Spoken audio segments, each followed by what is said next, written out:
it looks like opening statements are about to start. That's right. Let's take you live inside the courtroom now. If you need to follow along with the details, there will be many, and then be thoughtful in how you consider this evidence when it's time to deliberate. We're here today because Brendan Banfield, the man seated behind me, killed his wife, Christine Banfield, and another man named Joseph Ryan. Those two individuals had no reason to know each other, but for the plotting and planning of Brendan Banfield. Christine, back in 2022, was 37 years old. She was an ICU nurse working at Inova Fairfax. She was married to Brendan, who was then 38, and they had a daughter, 4-year-old Valerie. Christine worked odd shifts. She was a nurse. If any of you know what nurses' hours are, she could work nights. The schedule was irregular. It didn't occur with a 9-to-5 pattern, so regular daycare was not an option for the family. They hired an au pair, Juliana Peres Magalhaes. She was from Brazil. She was 22 years old when she joined the family. She provided care while Brendan traveled for work and Christine worked her nurse's hours. The family lived in the Reston area of Fairfax County at 13230 Stablebrook Way. You'll hear that address referenced. You'll see pictures of the home. You'll have the opportunity to understand what the layout of the house was, as it is very relevant to what happened in February of 2023. Taking you back, in August of 2022, Brendan began an affair with Juliana. Initially, it was just sex when Christine was at work or asleep, but eventually it developed into a relationship. They went on dates. They went to bars, clubs, dancing. They went on romantic bike rides. By the fall of 2022, they were fully in love, planning their future. On a trip to New York, Brendan revealed his desire to get rid of Christine. Divorce was not an option for him. He didn't want to lose custody of Valerie. He didn't even want to share custody of Valerie. He thought Christine was a terrible mother. He wanted her out of the picture. And he convinced young Juliana, 22 years old, not from the United States, living in his home, in love with him, that they should get rid of Christine. He talked about hiring a hitman, finding someone to kill her for money. But he was concerned that that would tie back to him, that there would be too much evidence against him and that he could end up at risk. So they crafted a plan. They would use Christine's email accounts to create a fake profile to lure someone in who was into kinky sex, violent sex. And they would get this guy to come into the house and fake rape Christine. Brendan would be the hero of the day. He would show up, kill the guy, kill his wife, pretending that it had been that guy. That was the plan. They put it into action. Brendan created a FetLife account. If you're not familiar with it, it's a social networking app for people interested in fetishes, sexual kink. He posted as Christine, seeking fulfillment of this stranger rape fantasy. He and Juliana spent weeks chatting with potential victims, searching for just the right guy who would follow Brendan's plan to a T. Because remember, this plan hinged on several things. Christine never knowing that it existed, and Christine never being expected to meet with her potential fake rapist. In this community of people, there weren't many takers for such a risky plan. It had red flags all over the place. But by January 24th, 2022, Brendan had found his target, Joseph Ryan, posting as Taco Supreme 7000. Joe engaged in friendly conversation with who he thought was an attractive woman new to kink. Brendan, posting as Christine, spent a month creating this relationship with Joe that would eventually lead to Joe's murder. Meanwhile, other things were going on to prepare for this murder. Brendan bought Juliana a gun and took her to the shooting range to teach her to shoot. Brendan had Juliana help him test out the soundproofing of the new windows that had been installed at Stablebrook Way. By the time this plan was ready to be hatched, Joe was fully on board. He had not questioned any of the asks of him. He had continued to engage in this relationship and appeared to be the perfect willing victim. Brendan created the narrative that Christine desperately wanted to be raped. Posing as Christine, he told Joe what to do. Come to the home in Reston. The door will be unlocked. Christine will be asleep in bed. Come straight upstairs, cut off her clothing, tie her, rape her. Simple and fun. That was how it was posed. Joe was willing to follow these rules that Brendan set out posing as Christine. They would not meet in person beforehand. Joe's phones would be left in the car. Joe was to bring a knife, zip ties, chains. And most importantly, he was not to stop.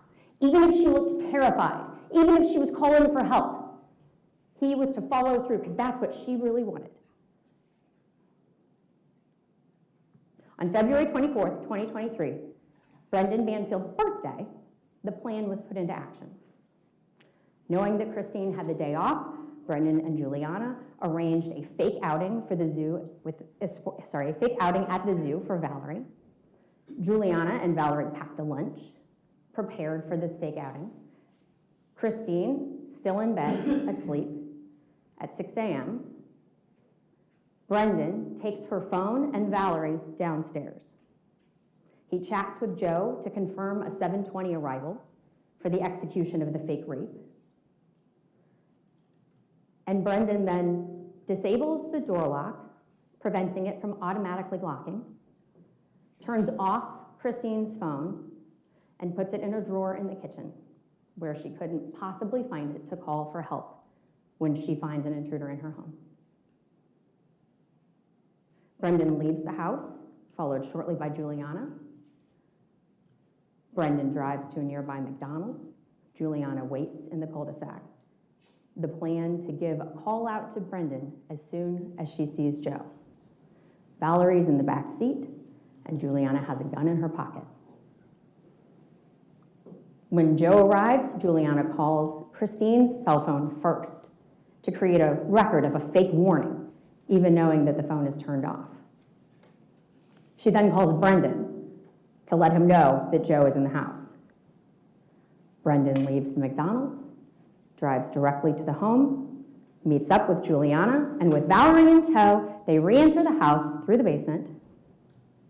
Juliana, nervous, screws up the plan and calls 911, too early. She hangs up as soon as Brendan's giving her the signal that this wasn't the plan. They leave Valerie in the basement. They sneak up the stairs to the bedroom where they hear Joe Ryan and Christine. Brendan enters the bedroom first, shooting Joe in the head, picks up the knife that Joe had brought, and stabs Christine repeatedly in the neck. He directs Juliana to shoot Joe a second time with her gun. This time the bullet enters Joe's chest. With Christine dead or dying, Brendan spends the next several minutes manipulating Joe Ryan's body, in the process leaving Christine's blood on Joe's hands and pants. Juliana calls 911, this time as scheduled, to report the intruder, and Brendan tells the police, "I shot him, he stabbed her." You'll hear all of this from Juliana, but we're not asking you to believe her alone. You'll hear from witnesses and experts about all of the evidence that corroborates the facts presented. You'll see the FetLife chats. You'll see the Telegram messages. You'll hear and see the phone call details. You'll hear the 911 calls where Brendan admits to shooting Joe. You'll see body-worn camera video from the responding officers. You'll see photos of the crime scene and the physical evidence collected. And that's where you should focus your attention. Because while Juliana presents us with the narrative, that story that we wouldn't necessarily know but for her details, it is the blood evidence that you can rely upon without a doubt. The blood cannot lie. And the blood puts Brendan Banfield standing over Christine, stabbing her in the neck until she died. With that evidence, we will ask you to find Brendan Banfield guilty of these murders, the associated charges of neglecting his child, and of creating a danger for her in that home. Thank you. Thank you, Ms. Sands. All right. Thank you. Defense, you're, I think I can probably see no. Yes. We do.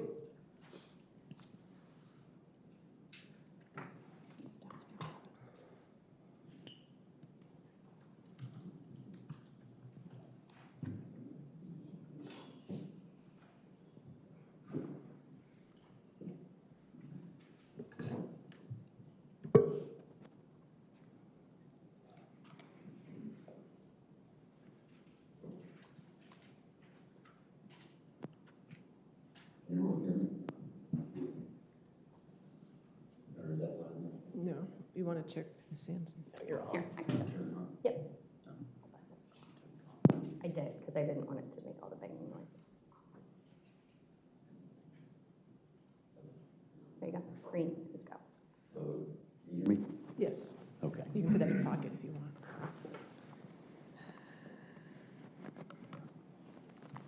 Thank you, ladies and gentlemen. Once again, we had a long day yesterday, and we talked about a lot of the issues that would possibly come up, and they're going to come up today in terms of the story that the Commonwealth just told you, and what I think you should be looking out for in terms of the evidence.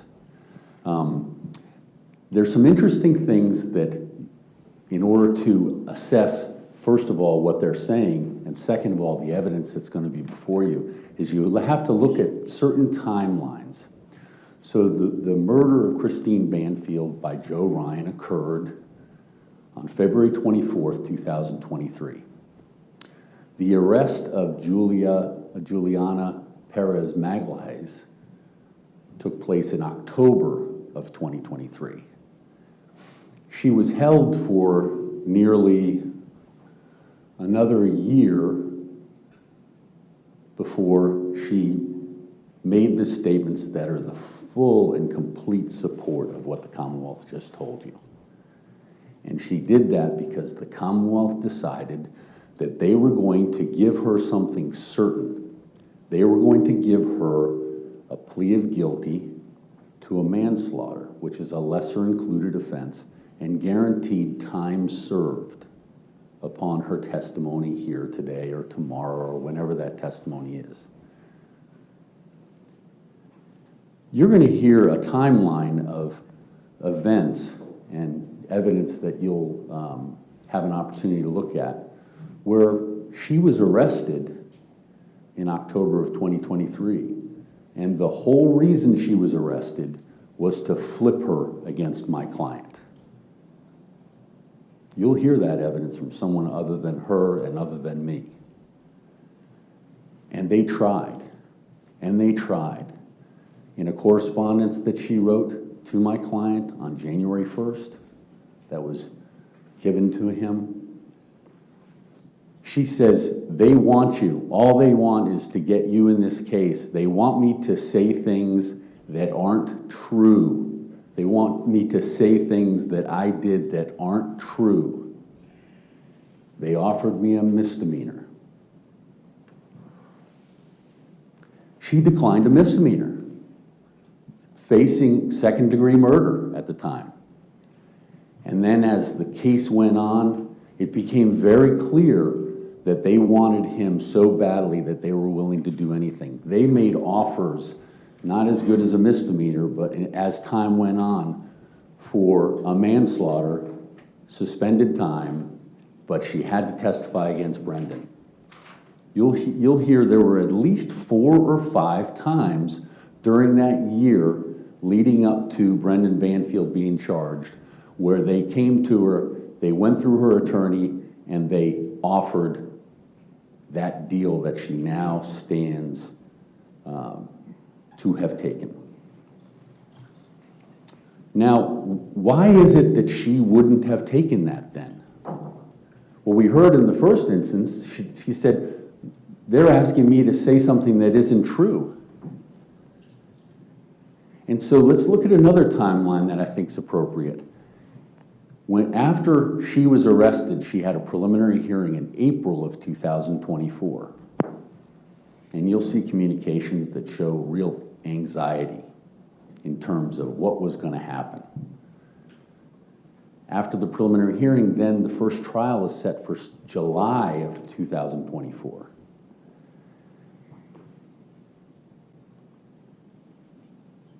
Her attorney continues the case against her will. There's correspondence that says, I want her to go forward. I want her to show my innocence. Continued it to October, I believe. No, to November 12th. During that point in time, she'd lost trust in her attorney. She lost hope because he was the only person for someone who was thousands of miles away from her home, from her family, from the people that supported her. She lost hope in the person who was there to represent her. Whether that's true, whether that's right or not, I don't know. But what you'll see in this timeline that I'm going to create for you through evidence is that she was upset, and she said at one point, I can't believe he continued this case.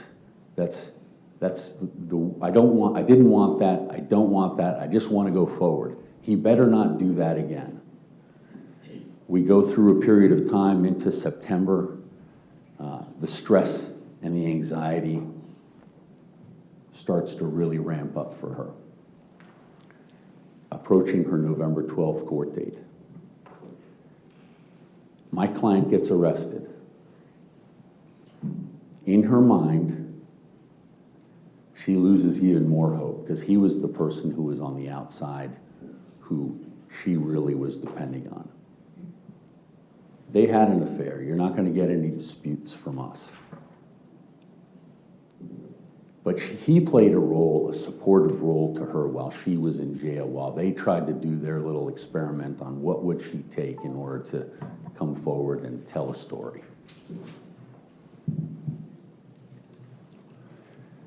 You'll hear in October, she went for emergency surgery, had a gallbladder surgery, spent 2 weeks in the hospital.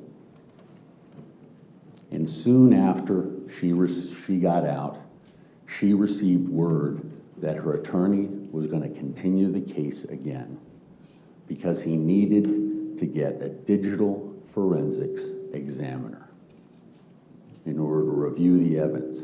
That hadn't been done up until that point. That was the last straw. Whatever deals that had been rejected, the most recent time was September 30th. Whatever deals had been rejected, she was in for now. One of the deals was suggested by her attorney after he was upset with her, after she was upset with him in July.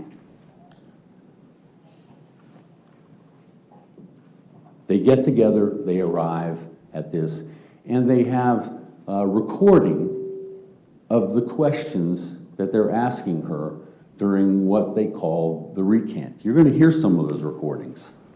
Now, any of you who have any sort of investigative roles in anything that you do, when you're talking to someone who's deciding to flip, you don't just take their word for it, you challenge them. Investigators challenge the statements that are being made. And so October 25th marks the first day that statements were made. Many of you may have seen that because it's showing up on media. And you hear someone asking her questions and then she answers those questions. Well, what we're going to be able to show you is that those answers are wrong based upon other evidence that we have in this case. But no one ever challenged her. No one ever questioned her. And so in order to have this narrative and this story that you received, Juliana Peres Magalhaes is at the center of all of it. She's going to talk about where the gun was at one point, and then I think in the next recant, she says it was a different situation with the gun. She said she ran into the bedroom and used the combination on the safe to get the gun, and then she had it been given to him by, or it was given to him by Brendan Banfield. I'm sorry, given to her by Brendan Banfield. You're going to hear there are significant differences in many of the things that she's providing to the Commonwealth, some of which are changing even up to most recent prep sessions, which we had access to, of December 30th. So the question will be, what's the final statement? I think we're all going to get that. But you're also going to see what she's done all along the way. Now, the Commonwealth used her for their case. I understand the situation that she's in, and I understand the fact that she's away from home and she's young and she's dependent on people, and she's also depending on the Commonwealth. And they've put her in this situation. And she's accepted it gladly, and I'm sorry to say, many people would. But it's the devastation that causes when you ask for that kind of testimony to be included in your case. Now let's just talk a little bit. Here, I may just get a sip of water.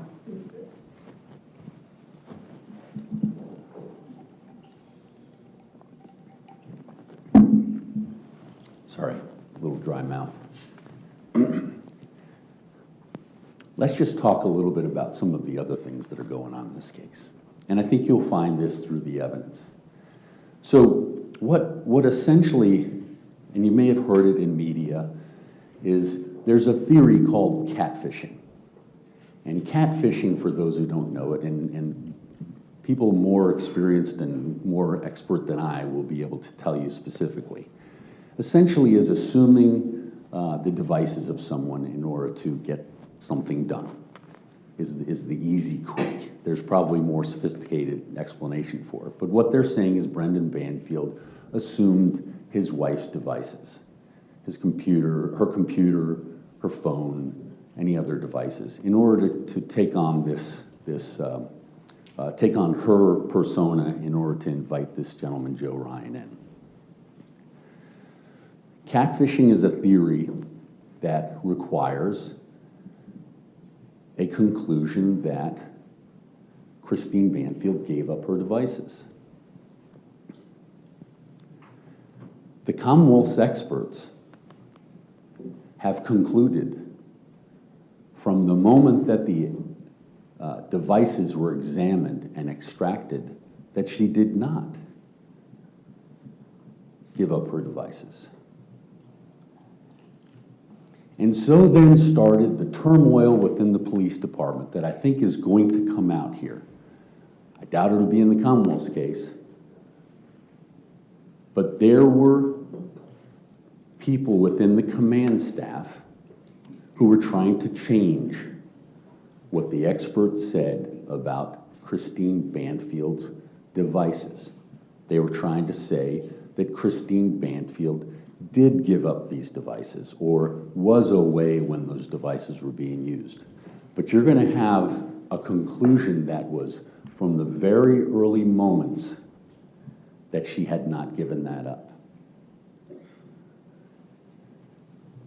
Now that's significant because all of the things that Juliana Peres Magalhaes has talked to you about is inextricably intertwined with catfishing. And so you're going to hear evidence from their expert witness. You're going to hear evidence from an expert witness that I have that concurs in their expert witness's findings. And in the world of digital forensics, there's a saying, digital forensics doesn't lie.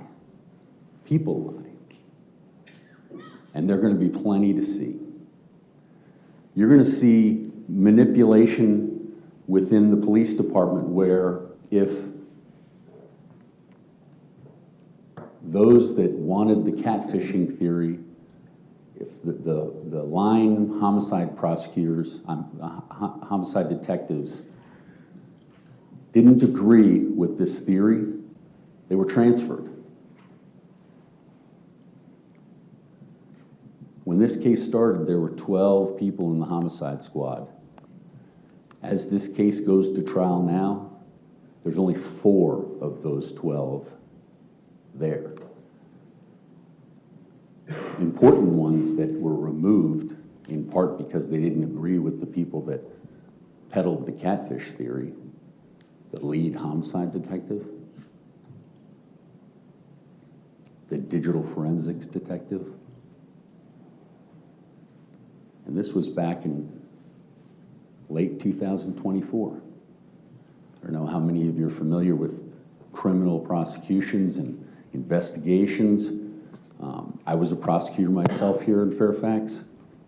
I've never experienced a homicide investigation where the lead homicide detective was moved prior to a trial. Digital forensics, I probably aged out of digital forensics, but that's a very important aspect of this. So I couldn't say personally whether that would have happened back in my day, but there are factors here that I think that haven't been brought forth by the Commonwealth. And in my efforts at presenting evidence, I'm going to be trying to bring that to light. As I indicated, there are serious timelines. There's a vulnerable person who's open to pray for what it is that they need. And I would respectfully suggest that Juliana Peres Magalhaes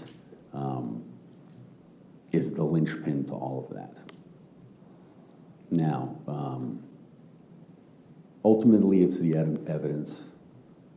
It's not what I say. It's not what the Commonwealth says. But I say these things to you so that your ear is ready, because you're going to see a presentation of a horrible, tragic, awful event for everyone involved. And there's no disputing that. And as I said earlier, we're not disputing, you won't hear any dispute as to the relationship between Brendan Banfield and Juliana Peres Magalhaes. But there's an awful lot more to look for, ladies and gentlemen, and that's what I'm asking you to do. Thank you very much. Thank you, Mr. Carey. All right, your first witness, Ms. Sands. Judge is going to be Alicia Dale. Thank you, Ms. Priscilla.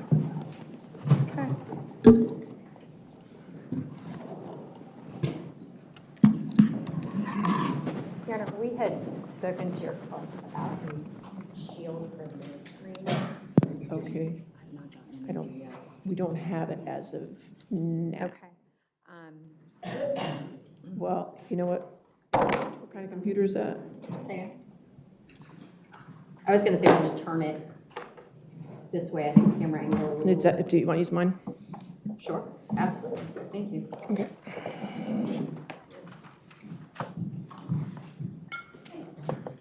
Does this come up?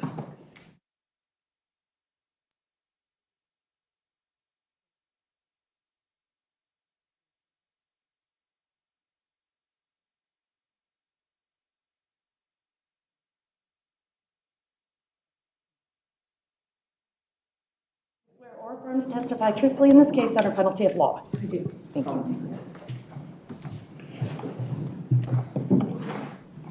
Can you give me the thumb drive? It doesn't have it'd be HDR. No, thank you.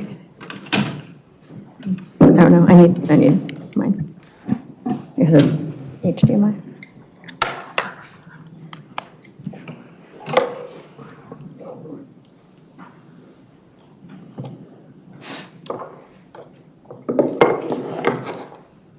Well, so this antique piece of you-know-what. Okay, super. Can I see yours? We're in a double dongle.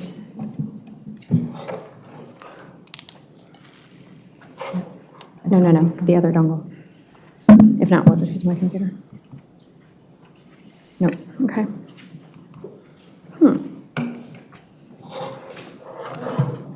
Will you text Mario and see if we have a connection HDMI to USB?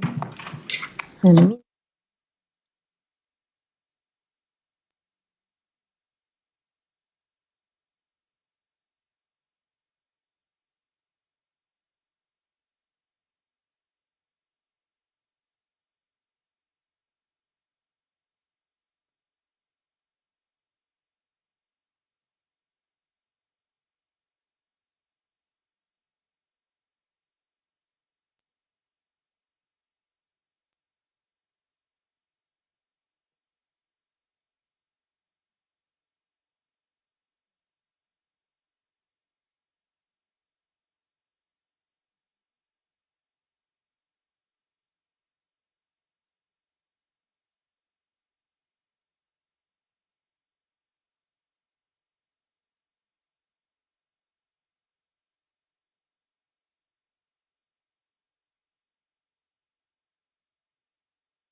Few technical difficulties. I'm going to first ask you to state and spell your name for the court record. My name is Alicia Dale, Alicia Dale. And what is your occupation? I'm the custodian of records for the Department of Public Safety Communications in Fairfax County And how long have you been employed in that capacity? since May of 2021. Can you explain your duties and your responsibilities in that position, please? I am to maintain the records within the custody of our department, whether that's retention, disbursement, or destruction. And can you explain the 911 call system in the Fairfax County Police Department and how it operates? Once a call is placed, a 911 call is placed within the confines of the Fairfax County, the telephone system actually routes it to the corresponding public safety answering point, and we are that within Fairfax County. The call is then dispersed to a call taker and it's processed. And is the recording of each call taken, is that recording made in the ordinary course of business and then maintained for a period of time? Yes, And are these recordings created when the call is made? yes, Is it part of your job to keep and maintain these recordings? yes, And were you asked to pull recorded calls made on February 24th, 2023? yes. At this point in time, I'm going to ask Madam Clerk to display my screen to the witness and to counsel, but no one else at this point. And I am going to mute my computer first so we don't get unwanted sound. I'm going to ask you to take a look at 3 files, and then I'm going to ask you to identify them. This is the first one.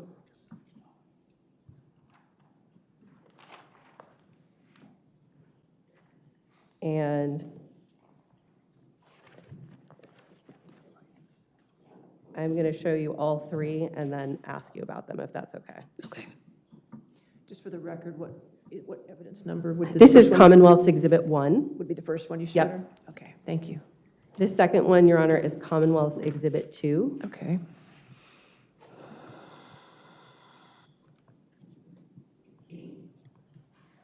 So if you're seeing on your screen Commonwealth's Exhibit 2, that's the second one that I'm going to talk to you about.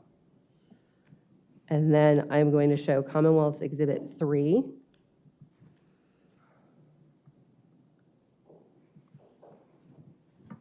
And this would be the third one that I'm going to talk to you about. Okay. Okay? Now, I showed you three files. Do you recognize those files? Yes. And how do you recognize them? I actually reviewed them this morning before court.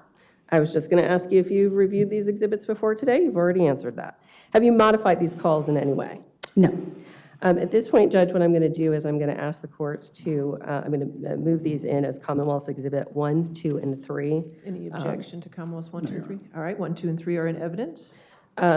Before I play them, what I would like to do is ask you some questions about the timing of them. When we're looking at Commonwealth's Exhibit 1, and I'm going to go back to Commonwealth's Exhibit 1 on your screen, hopefully for you.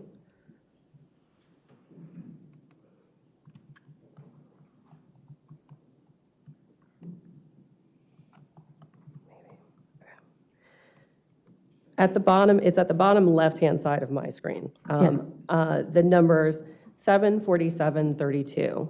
What do those numbers indicate? That means the call was received, answered at 7:47 a.m. Okay. And then the timestamp on Commonwealth's Exhibit 2, likewise, I'm going to put that back up on the screen.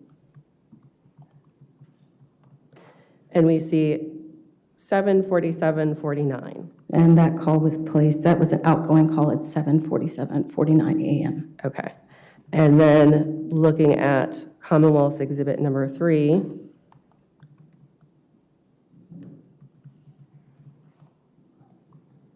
we see that that is 8:02:05. And that was a 911 call received, answered at 8:02 a.m. Okay. Thank you. At this point, Judge, what I'm going to do is I'm going to play the 911 calls. All right.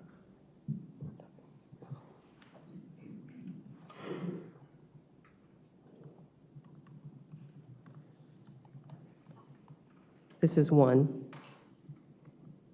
February 24, 2023, 7:47, 32. Fairfax County 911, where's your emergency? Hello, Fairfax County 911. February 24, 2023, 7:47, 39.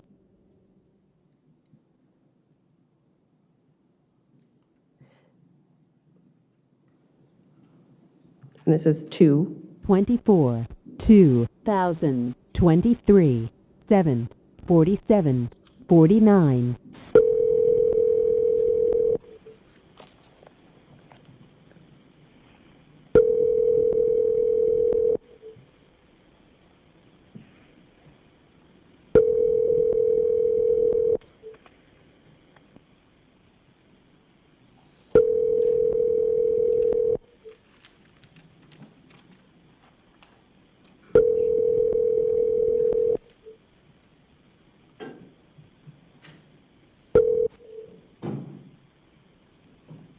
Please leave your message for 571-426-2112. Hello, this is Fairfax County 911. We had a call from this number. If you have an emergency, please hang up and dial 911. This call was named error. You can disregard this message. Thank you. February 24, 2023, 7:48, 40. And this is 3. 24, 2023, 8:02:05. Fairfax County 911, where's your emergency? I need help. There is my friend. She just was stuck in the knife now. She's bleeding a lot. I don't know what to do anymore. Okay, where are you located? What's your address? Oh my God. Take a deep breath for me. Just let me know your address. Okay,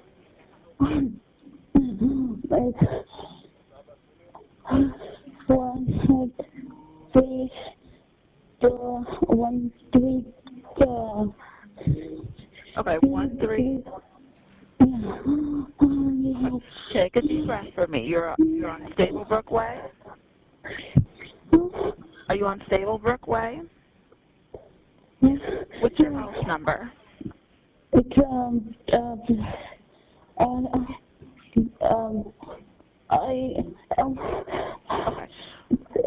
what's the number of this? Is there somebody else there that can give me the address? 13230 Stablebrook Way. Okay. And what's your name and what's going on? My name is Brendan Banfield.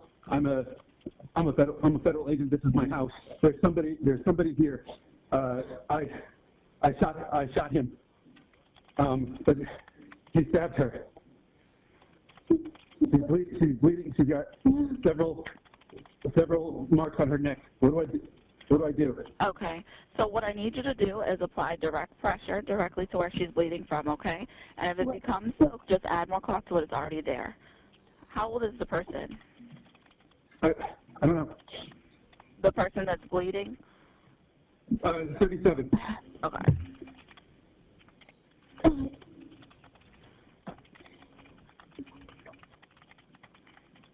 Okay, so the person that you shot, where is he? I don't know. I don't know him. Okay, where is he though? He's here. He's on the ground. Okay. Okay. And the person that he stabbed, where are they now? Are they still in the hospital? I have rescue coming to you. It's my wife. It's just what I'm just doesn't know what to do. Okay, so I want you to get a clean cloth and apply direct pressure to where you're bleeding from, okay? Yeah. Okay, are you the one that's bleeding? Just keep applying pressure. Don't remove it. If it becomes soaked, just add more cloth to what is already there. Do not use a tourniquet. If one is already on, don't remove it. And don't throw or flush any blood-soaked items, okay? And, sir, I need you not to touch the weapons or disturb the scene at all. And don't touch or remove any impaled object, okay?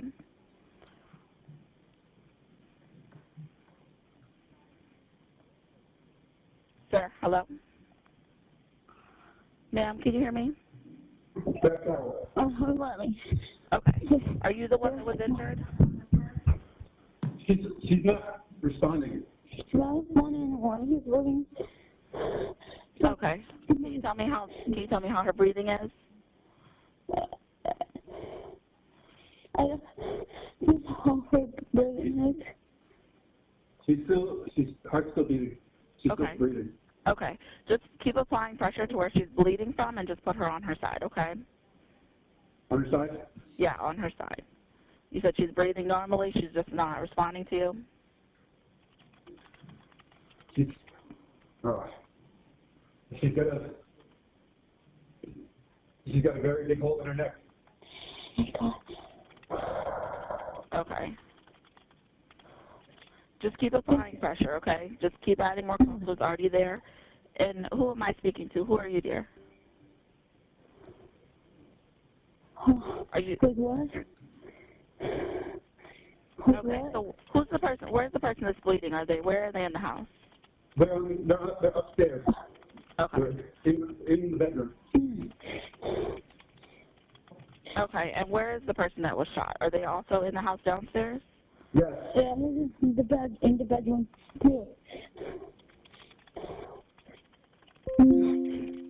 Okay.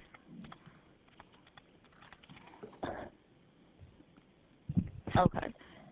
Can you just send help, please? Yeah, they're on the way. They're coming to you now, lights and sirens, okay? And any weapon is secured, correct? Again? Any weapon is secured? I have the weapon. Okay, can you just leave it where it is? Yeah. Okay.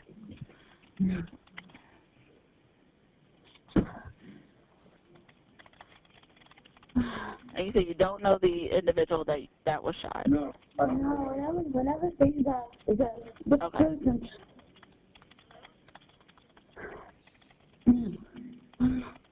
And sir, where are you? Are you taking care of the person upstairs? I'm trying. I'm trying, but Okay. it's just so.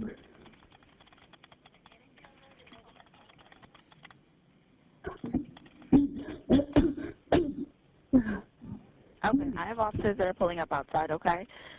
So just make sure the weapon is placed where it is and it's secure, and just keep applying pressure. And make sure your door is unlocked. Can we make sure that's done? All right. Okay. And if there's any animals, please make sure they're put away. Unlock the door. Okay. I'm gonna lock the door. Okay. What is your can? Okay. So make sure your weapon is down, sir. And now you're coming to the door with your hands up so the officers can see you. Okay. I locked. Okay, and the weapon is down?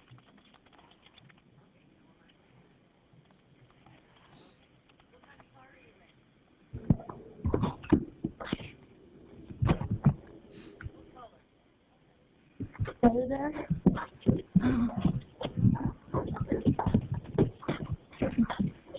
Are you there? Yeah, I'm still here. Okay. Are they coming? Yeah, they're on the way. You should see them soon. They're pulling up outside right now. Let me know when you can see them, okay? I just see them? Mm-hmm. You should be able to see them soon. Huh? I hear them. Okay, so are we... Okay, and no one has a weapon, right? The weapon's down? The weapons are down. Okay. That one's down. I hear them. Okay. They're pulling up outside. Just keep applying pressure to where she's bleeding from and just make sure she's Okay. okay. Can we do this? Okay.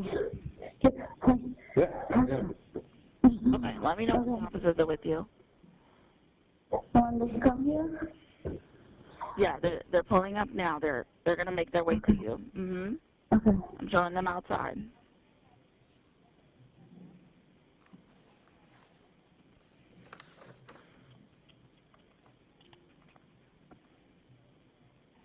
I'm here. They here.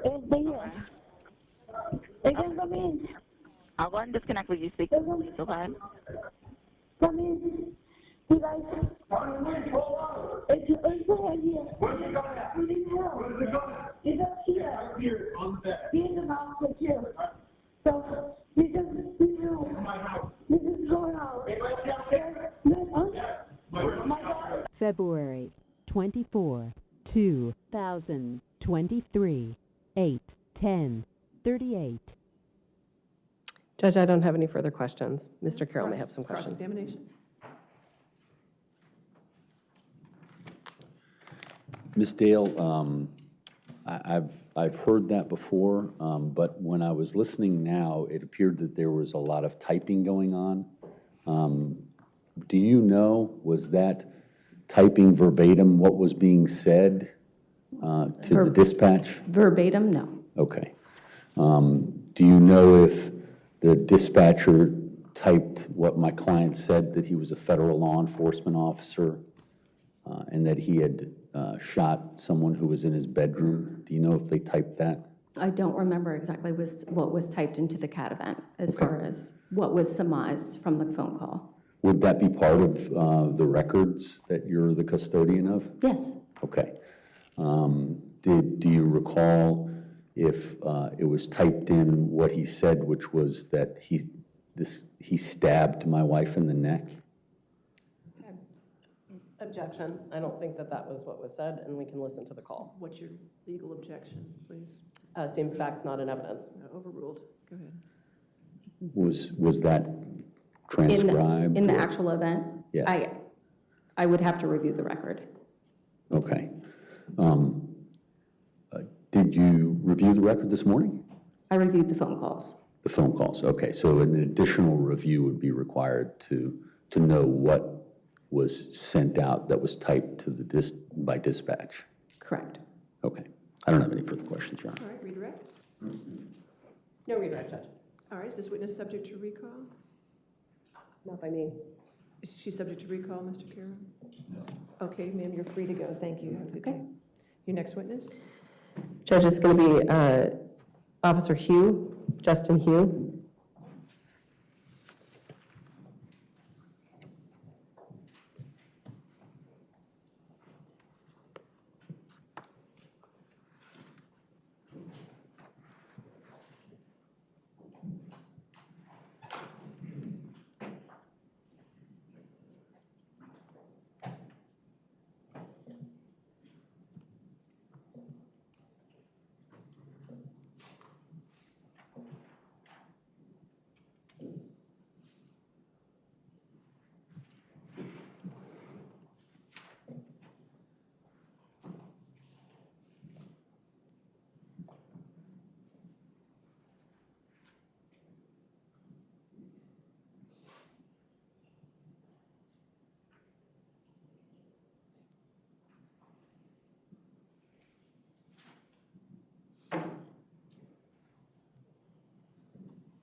Please, Madam Clerk, raise your right hand. Do you swear or affirm to testify truthfully in this case under penalty of law? Yes. Thank you.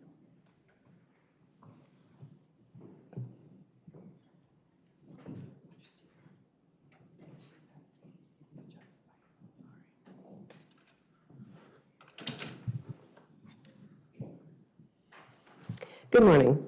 Good morning. Could you please introduce yourself by telling us your name and spelling your first and last name for the court record? Justin Hugh, Justin. Last name Hugh, Hugh. And how are you currently employed? I'm a detective with the Fairfax County Police Department in the Child Abuse Unit. And how long have you been with the Fairfax County Police Department? Almost 4 years. And when were you assigned in February of 2023? I was patrol in Reston. And I'm going to direct your attention to February 24th, 2023. Were you on duty in uniform and displaying your badge of authority that day? Yes. And did you respond to a call for service that morning? Yes. What was the call for, if you recall? The call was for somebody that had been shot to area 521, which was my patrol area. And where is Patrol 521? It's in Reston. It's kind of near the town of Herndon. And is that a location in Fairfax County? Yes. Is your uniform equipped with department-issued body-worn camera? Yes.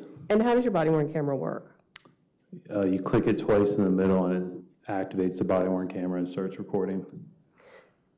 And then when you are done with your shift, what happens? We dock it at the station where it will upload everything is recorded for the day. And was your body-worn camera working properly that day? Yes. I'm going to show you what's been marked as Commonwealth's Exhibit 4, and I have I've got my computer muted, so we should only see a picture. All right. I would ask if we could just have that for the stand, the defense attorneys, and the witness at this point.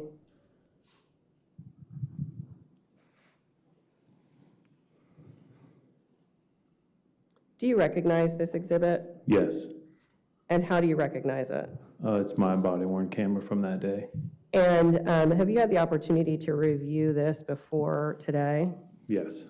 And is this a fair and accurate depiction of what you did and saw as you responded to this call for service that morning that you described earlier? Yes. Judge, at this point, what I'd like to do is admit this as Commonwealth's Exhibit 4. Any objection to 4? All right, 4 in evidence. Judge, I am going to ask if we could have this displayed to the jury, the witness, counsel, and the stand only, not on the screens. Not in the gallery. Not in the gallery. Okay. And there will be sound. Okay, But that's fine.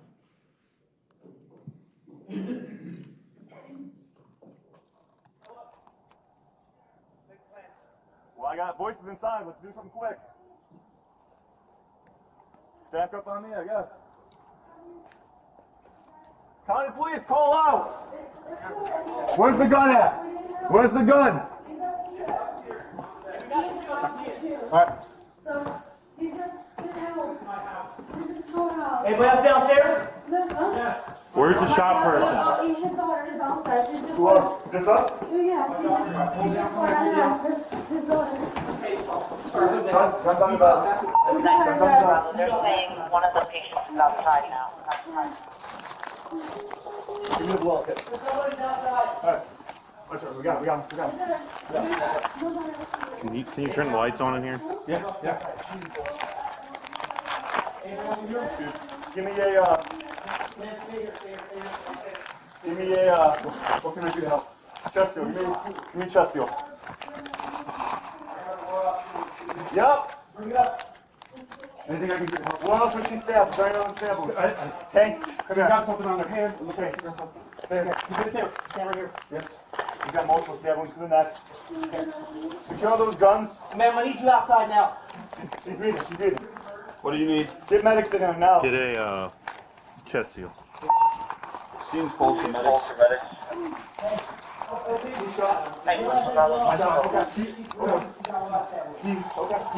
He grabbed my arm. Who did?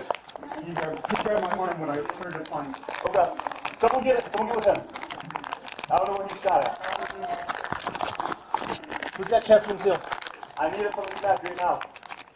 He got stabbed by him, so someone watch him. Guys, chest seal. Now. We're looking for it, buddy. We're looking for it. Get calls. He called out. Here's Gauze. Up this way. Here's Upstairs. Gauze. I need chest seal on her and I'll get Wound her seal. right now. Just stay right there. Stay right there. There's another one behind me. Open this up for longer. Yeah, I can't do anything with this right now. Go. Can't do anything with this right now. Someone check the pulse of the guy behind me. Yep. He's breathing, so. We got one guy up here, gunshot wound, one female, multiple stab wounds. Can someone do this for me? I got one hand kind of tied up now. Up this way.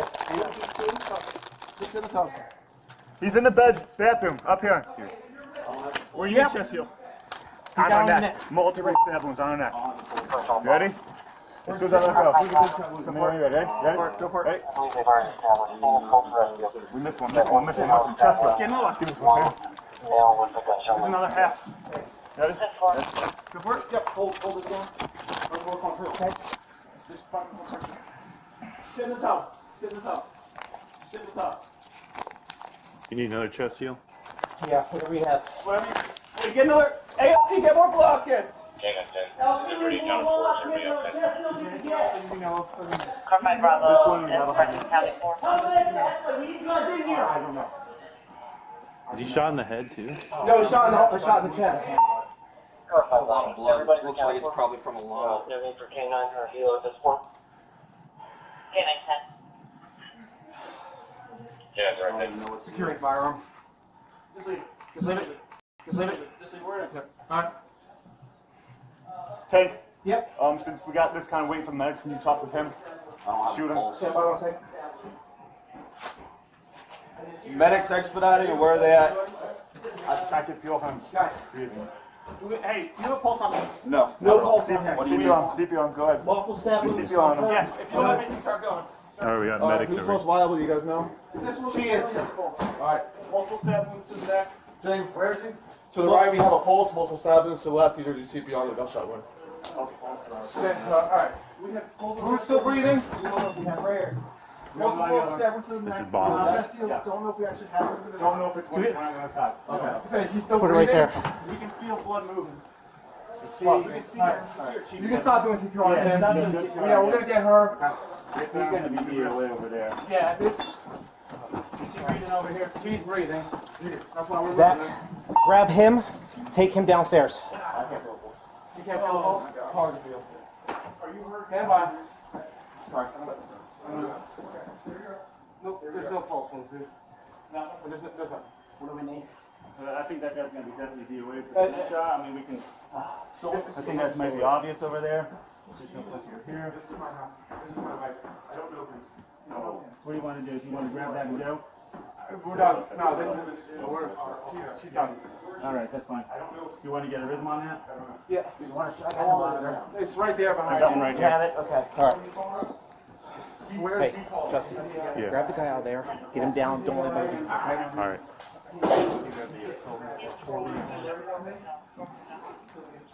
Wait, is that not Bombers? I don't know. This whose is not that Bombers, it might be his, There was two on the bed when I came in. Okay. Okay, this one's got blood on it. Alright. So stay with him, he might have, I'm not sure if he shot the guy to stop him from stabbing. Sir? Yeah. I'm sorry. I'm gonna wait till they're done getting her out of the way before I'm willing to walk over. You don't know that guy at all? I don't know.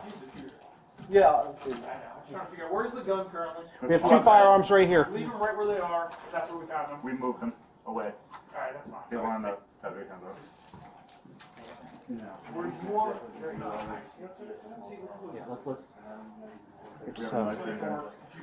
Yeah, hey Sarge, do you want us to escort him outside? Stay with him? Okay. Okay. I'm not sure. We're not working. No. But you get them out. So once they all right. Let's move her and go. Yeah, let's just move her in. All right. Get you downstairs. Hey. All right, we're gonna move him. Very closely, we're gonna escort him down. Don't touch anything. Got a knife here. Yeah. Is there kids down there? Zach? The kids are out of the way. The kids are outside. Of course, we're going to clear the rest of the house. Don't worry about that. Don't worry about that. Okay. Just grab them on. Come on, if you want to go with it, that's fine. Zach, stay here. You're with me. We're going to check what's going on. I'm escorting him down. He's going to stay. We're going to make sure no one else is hurt in the house. Okay, all right. We're gonna get husband downstairs. All right. Just for the record, we'll admit that under seal, Commonwealth's 4. Understood. Let's talk about what we just saw. When you entered the house, we saw one officer ahead of you. Were the two of you the first two officers to enter the house? Yes. And when you came upstairs to the bedroom, did you see any unsecured firearms in the room? Yes. Can you tell us how many?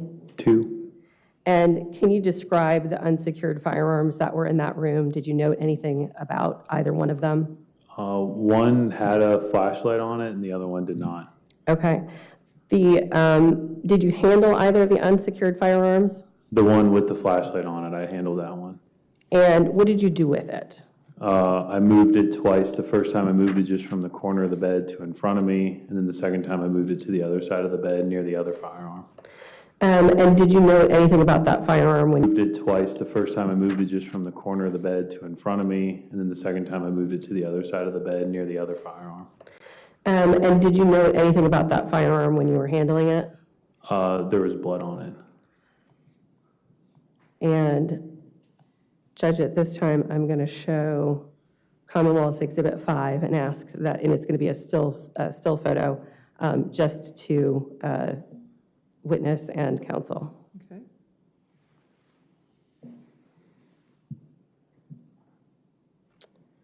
It's not the greatest picture, but is this the firearm that you handled? Yes.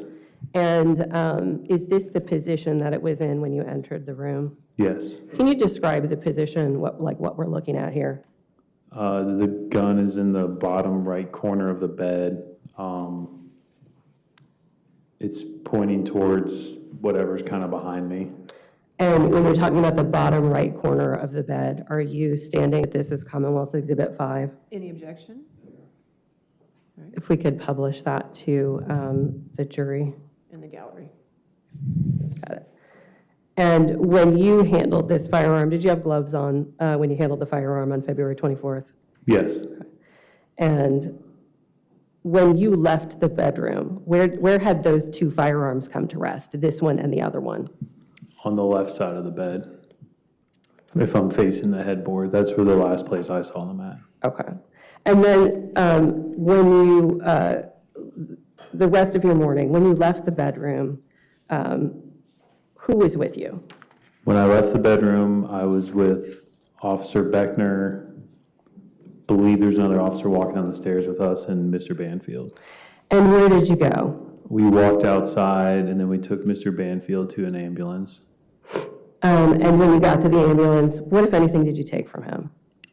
A jacket that he was wearing. And what did you do with that jacket? I held on to the jacket, and then Detective Falk, who's a crime scene detective, showed up, and then I transferred custody of the jacket to him. And I'm sorry, you said Detective Falk? Falk. Is that O.J. Falk? Yes.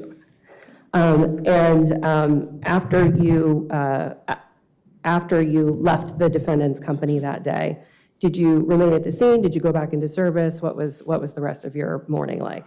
We remained at the scene for a while outside, didn't go back inside the house, left the scene for a bit to do other things, and then I ended up coming back to the scene and stayed there until the end of my shift, just on the outside of the house. I don't have any more questions for you. Mr. Carroll may have some questions. Cross-examination.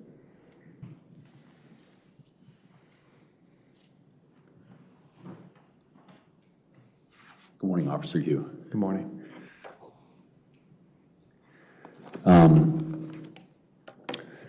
Were you right after Officer Gibbons as an arrival on the scene? When I walked into the house, Officer Baumler was the one in front of me. Officer Baumler? Yes. But Officer Gibbons was in front of him, is that correct? No. When was Officer Gibbons there? He would have walked in behind me at some point. I don't remember when. Okay. Eventually, there was like a stack of us that all went in. I don't remember the exact lineup. And I understand, but Officer Gibbons was the one who was in the bathroom with my client, correct? Yes. So when you saw, when you walked in, you observed my client rendering aid to his wife, is that right? I don't recall what I saw when I first turned into the room. I know he was in the room. I don't remember the positioning though. Okay. Do you recall Officer Beckner arriving? I remember Officer Beckner coming in the room. Okay. And were you present when Officer Beckner started, getting chest seals and chest compressions and things like that all of you were doing? Yes. Okay. And did you observe, according to Officer Beckner, a panic attack on my client's part? I wouldn't really know. I wouldn't say a panic attack. I would say I witnessed his behavior. Okay. I don't know how you exactly would define a panic attack. I didn't think of it. I didn't think it was anything super. His words, not mine. Yeah. You observed, but you observed my client, correct? I did. And around that same time, Officer Beckner reports that some firefighter was kicking items on the ground. Let me see. Kicking the blankets near Joe Ryan, and he was advised to stop by Officer Beckner. Do you recall that? I was told about what a firefighter did after, but I never really witnessed that in the moment. And I understand, I mean, it's a fast evolving situation, but that's what I wanted to find out is if you had recollection of it, but you were told thereafter? Yes. Okay. Now, when you arrived on scene, Christine Banfield was breathing, correct? I never touched her, so I don't know. Okay. I couldn't tell you. Were you aware based on what people were saying regarding her condition? Listening to the body camera footage after, yes. It sounds like someone was saying that there might have been breathing or there was breathing, but okay. I don't have direct knowledge. But the firefighters ended up connecting her and actually found a pulse, right? That I don't know. I know they found something, but I know there's like electrical readings I've had on other scenes. Was that not what we just watched on that they actually connected her up to whatever device the one firefighter was saying? They did connect her to something. I don't know what, I'm not versed in what machine they would have connected her Okay, to. and I'm not asking you to be an expert on this. I'm just asking you as the person on the scene what you observed. Yes, the firefighters worked on her. Okay, they were tending to her. Yes. Okay, that's probably the best way to say it without knowing what exactly they did. Yes. And then while you were there, or at least that's what your body camera video shows, they secured her and they brought her out of the house, correct? Yes. And then, I'm sorry, I thought somebody was saying something. And then after she was secured and out of the house is when, how long after that was it when you and Officer Beckner and my client all walked out? I'd say pretty shortly after, I would guess a minute tops. Okay. Now, in terms of I guess that's the exhibit number 5, and I just keep pointing over here because that's where I saw it, but it's not there. That was a screenshot from the body-worn camera, is that right? Correct, the picture of the gun they showed. Do you want to show them the picture again? Yeah, I can't judge. I I better. think you have to get it back on the screen. I don't want to mess your.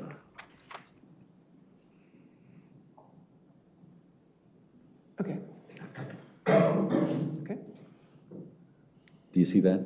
Yes. And is this your body-worn camera? Yes. Okay. And did you take any actions to prepare this screenshot? No. Okay. Now,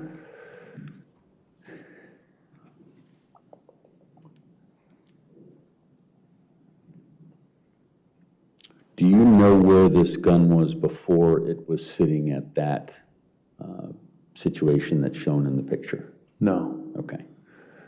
And I think you said after that, you know it was moved to the left side of the bed, correct? Correct. Do you recall who did that? I moved it. You moved it, okay. And then, if I understand your testimony correctly, you then got involved in the scene, and then you ended up escorting my client out, and that was the last that you were in this room? Yes. Okay. I have no further questions, Your Honor. Redirect? I don't have any redirect, Your All Honor. right, is this witness subject to recall? I don't think so, Judge. Is he subject to recall? All right, sir, since you are subject to recall, you cannot discuss this case with anybody and you cannot look at anything from this case, okay? You're still a witness, so the rule of witness is still on you at this time, okay? Yes, ma'am. You are free to go today. If they need you, they will contact you, okay? All right, thank you. All right, thank you. All right, do you have a short witness, or is this a good time for a morning break? Judge, this is probably a good time for a break. For a break? This next witness is going to be a smidge longer than the first. All right, ladies and gentlemen, let's go ahead and take our morning recess for 15 minutes, okay? So we'll get you back in the jury room. Just remember, do not discuss the case with anyone, to include yourselves, and don't do any outside research in that 15 minutes, okay?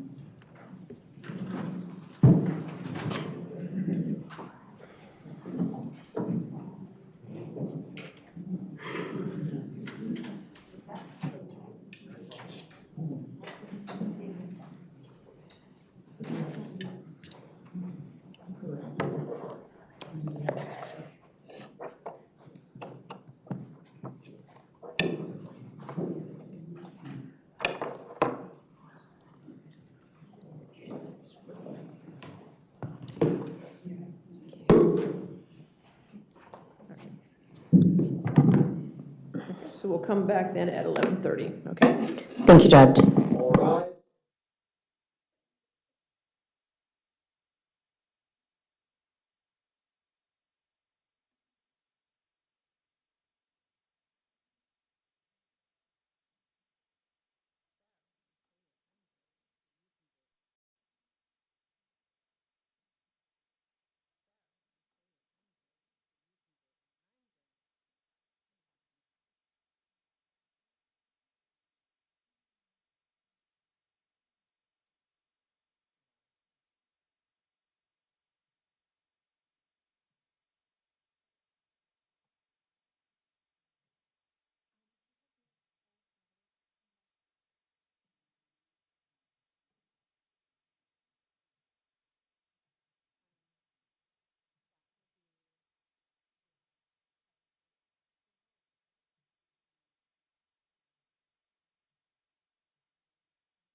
So we have been watching a live feed from the courtroom, Fairfax County Courthouse, as day 2 of the Brendan Banfield trial gets underway, double murder trial.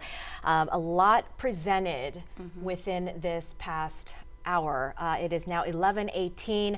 30 minutes into this proceeding, Katie, we saw the first witness being called, but we do want to remind folks, for anyone watching at home, this is obviously graphic, sensitive information, material being talked about, being shown. So just a warning that this is not okay for children, younger age audiences. So just be mindful of that.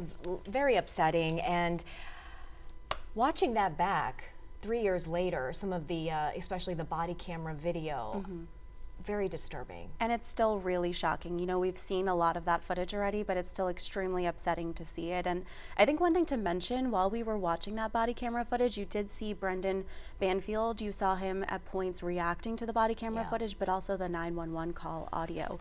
Should we talk a little bit about what we've heard the last, I mean, it's only been, what, an hour, and we heard so much already. We did, and obviously this is day 2. The jury selection happened yesterday. We're talking about 16 Fairfax County residents selected yesterday, seated. I believe it's 9 men, 7 women, and today, opening statements from both sides. Let's start with the prosecution, because the prosecutors, we knew a lot of what was going to be said, but she really did paint this picture of Brendan.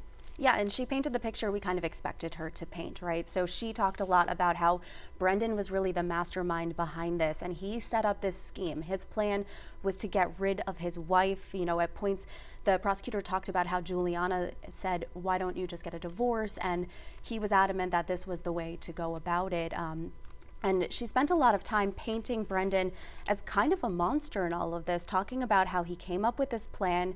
he made a fake profile for Christine on this website, this sexual fetish website, and corresponded with a man named Joseph Ryan, and came up with this plan to have Joseph Ryan come to the home and play out this sexual fantasy, a fantasy that they described as being very violent, telling him that she's going to, pretending to be Christine, saying, I'm going to fight back, I'm going to say to stop, I'm going to act scared and do not stop, whatever is said. So, that is the picture they're painting of Brendan, that he is the mastermind behind this whole plan and set this all up. And to your point, Juliana, bringing up divorce, I thought it was interesting that they mentioned that Brendan had actually thought about different ways of plotting this, including hiring a hitman, but he was afraid that that would somehow be connected back to him. So this is the route that they chose to take. And again, Joseph Ryan lured to the home through this fetish website, instructed to not stop despite Christine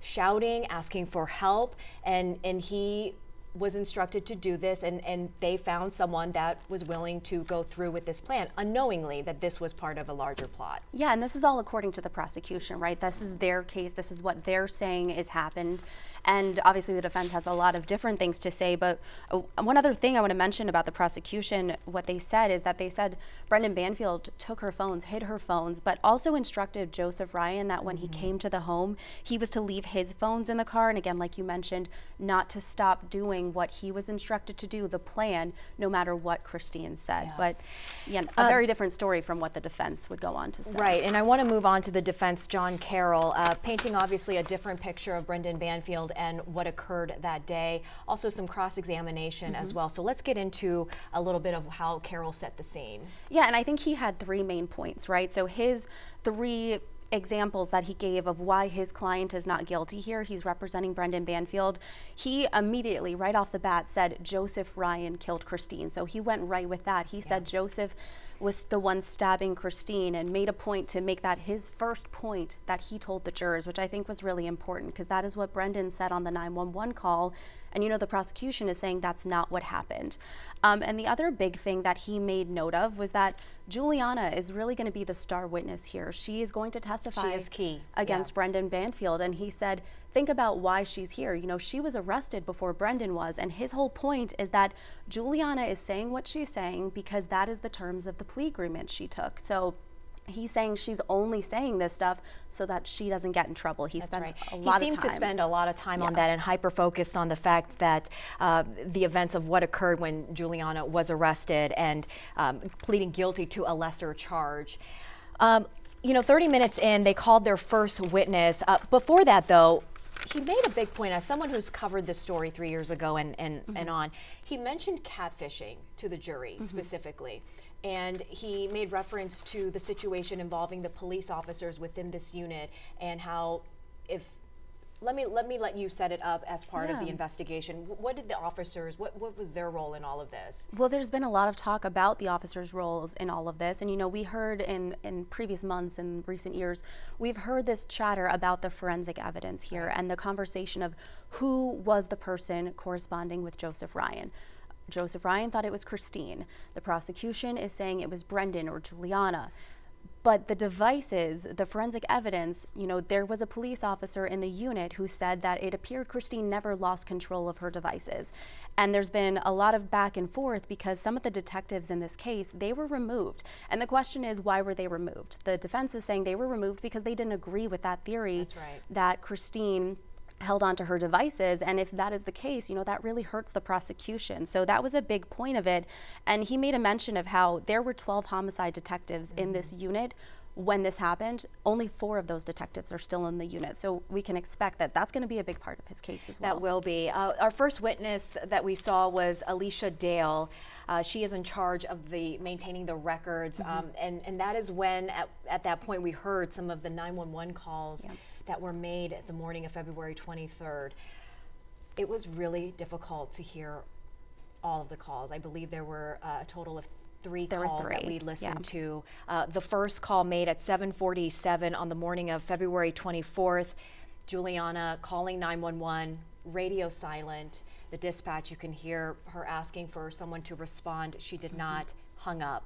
The second call was an outgoing call from dispatch to the number that Juliana called from, leaving a message, letting them know that this is 911 dispatch, we received a call us back if this was an emergency. And the third call was the call made just after 8 o'clock at 8:02 a.m. It was a 911 call that Juliana made again, and this call was the one reporting what supposedly happened according to the prosecution and defense, right? Yeah, and in that call you hear both Juliana at first, you hear her for a while, and the dispatcher is asking her what happened, and she keeps saying, I need help. She's unable to give her address where she is, and the dispatcher just keeps saying, where are you, where are you? Can somebody else tell me where you are so I can send emergency crews? And then we finally hear a man's voice, and you hear the 911 operator ask, who am I speaking to? And he says, I am Brendan Banfield, and I am a federal agent, and I shot someone because he was stabbing her. So right off the bat, he's setting that in stone that he shot Joseph Ryan because Joseph Ryan was stabbing his wife. That's right. I found that interesting. Right after he provided the 911 dispatch with an address and his name, he did state, I'm a federal agent and someone was in my house, I shot him. And the dispatch continues to ask him questions, peppers him with, who was stabbed. He mentioned Christina's wife, 37 years old, and he was instructed not to touch anything else, to secure weapons, and she did specifically ask Brendan, has the weapon been secured? Brendan replied, I have the weapon. Yeah, and another thing to mention, this is the point where we really start to see Brendan a lot. There's a lot of focus on Brendan, and you can see he appears to be somewhat emotional as the calls are being played. At one point, you see him take a tissue and wipe at his eyes. Initially, I noticed that he kept his head down most of this time, and as the 911 calls were playing out, he looked up, and you could tell he was wiping away at his eye, and at some point he picked up a tissue and it looked like he was tearing up there. Yeah, and you could tell he was really paying attention to the calls. So it was interesting to see that. I think that was the first time we really saw him get emotional. Obviously, we're seeing it through the video, but that was interesting to see as well. We did see some emotion from him. Obviously, there are family in the courtroom. For them to be listening to this, to see some of the evidence provided, it's just heartbreaking all around. I understand Brendan's parents were in the courtroom yesterday for jury selection as well. Moving on to the second witness called, it was Officer Justin Hugh, who was called into the witness stand. He is a 4-year veteran of the Child Abuse Unit. And we got to see the body camera. And part of that, obviously, we shared and reported on, which is the video that many of you watching at home may have seen in our news reports of Juliana standing outside of the home, hardly able to speak, but we do hear some audio there. Yeah, and we were able to, through this, see the entire footage from the moment the Officer Hugh, he's now a detective, but Officer Hugh at the time, he was on patrol in the area and he was called to this home. He responded. It's his body camera footage, I believe, is what they said. And you see him go into the home, and immediately they're asking, where are the people that are injured, but then also, where is the child? So remember, there's a 4-year-old child in this home. She was 4 at the time. She's probably, 7 years old now? So she's in the basement, and you see the officer go down into the basement with Juliana, the au pair. So he finds out who Juliana is, and he goes down into the basement, and you see him telling the little girl, like, it's okay, you can come with me. But their goal at that point is to get this little girl out of the home because they don't know what danger is still unfolding upstairs. So really just horrifying and really scary to see that. Horrifying and scary indeed. I think Banfield right now, he faces multiple counts. So just to go over his indictment here, in 2024, he was indicted on 4 counts of aggravated murder, 1 count of use of a firearm in the commission of a felony, and 1 count of felony child abuse and neglect, and 1 count of felony child cruelty. So 4 counts of aggravated murder charges here that he is facing, and it is up to the jury to decide who did it, why, and what exactly happened that day. Right, and the people who know what happened, they're all, going to be a part of this. In this equation are no longer with us. Unfortunately, yep. Okay. But the other 2 we will have to see, especially with Juliana testifying. It'll be important to see what she says, and I think the prosecution spent a lot of time talking about her role in it, but the defense also took a lot of time to talk about why people shouldn't believe her And I think that's what we're going to see play out is really Because that conversation. She pled guilty to a lesser charge. He did spend quite a time on that. I want to go back to where he cross-examined Alicia Dale, again, maintaining the records in the 911 call system. He seemed to question her about the responses that Brendan gave that morning and asked about whether the dispatch typed it up verbatim, especially asking about he was a federal investigator, he shot an intruder, he stabbed my wife in the neck.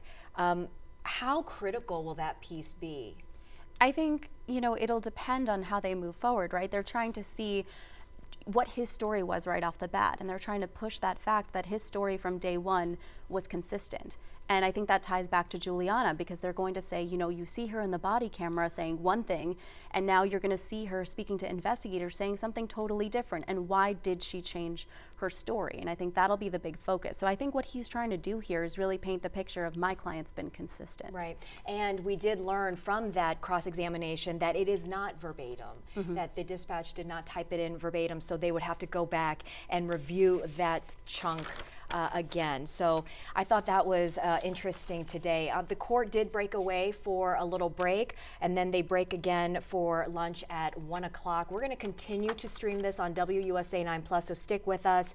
Again, we are watching the day 2 trial of Brendan Banfield. He is facing multiple counts of aggravated murder and child felony charges, and we have to be very careful with how we approach this because of the sensitivity, right, to the evidence and the details of this. And I think it's important to remind people if they're watching, again, just be aware there's a lot of sensitive material. Yes. Okay, we're going to take you back inside live in the courtroom now as proceedings get underway.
Thank you, ladies and gentlemen. All right, your next witness, Ms. Brisler. Judge is going to be Officer Beckner.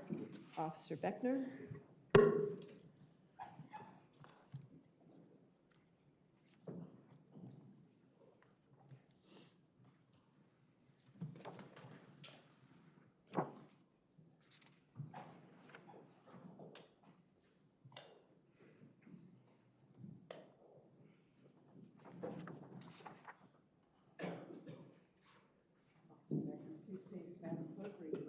Do you swear or affirm to testify truthfully in this case under penalty of law? I do. Thank you.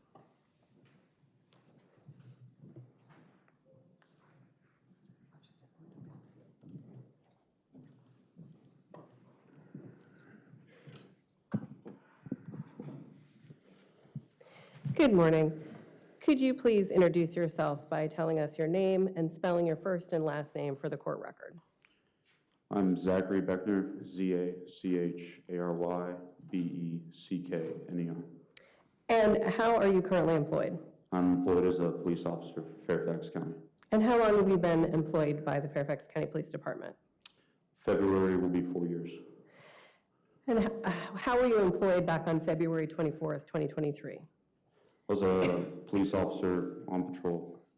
With Fairfax County? Yes, ma'am. And were you on duty that day? I was.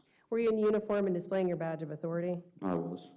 And is your department issued uniform equipped with body-worn camera? Yes, ma'am. And can you describe how your body-worn camera works for us?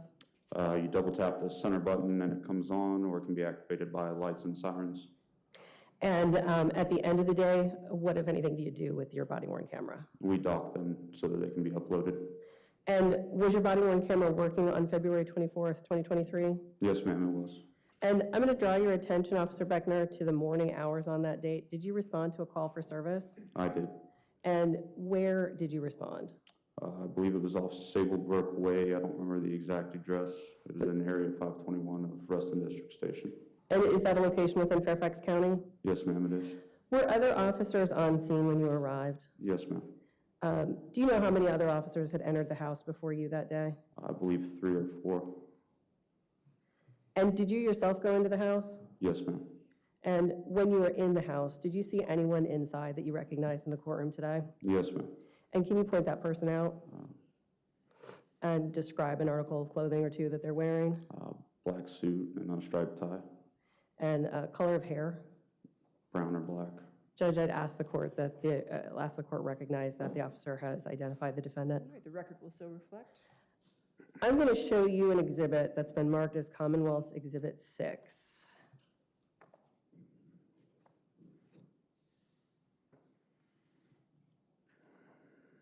And I'm going to ask Madam Clerk that this is displayed to the witness and to counsel and to the judge at this point only.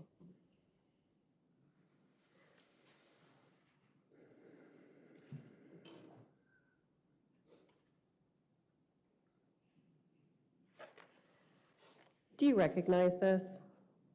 Can you see it? No, ma'am. There's nothing okay. pulled up. Sorry. It's a blank screen on our. I see. Okay.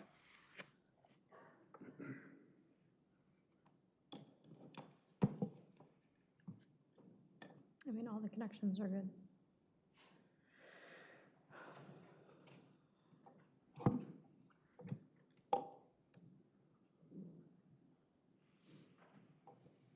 No.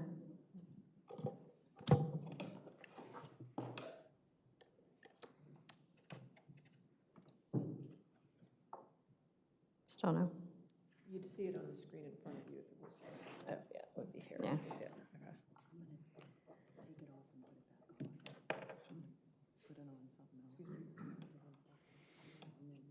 All right, well.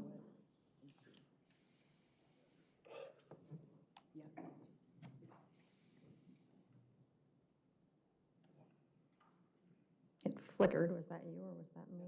We changed it just to make sure our system was working, so our system's working. Okay, well, I'm gonna go back to.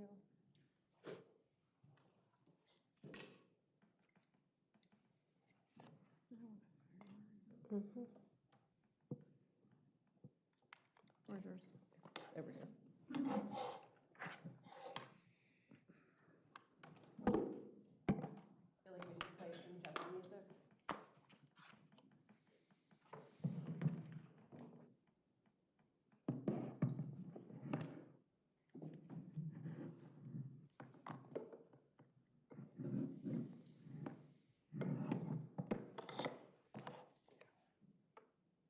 Yeah, just go ahead and log in.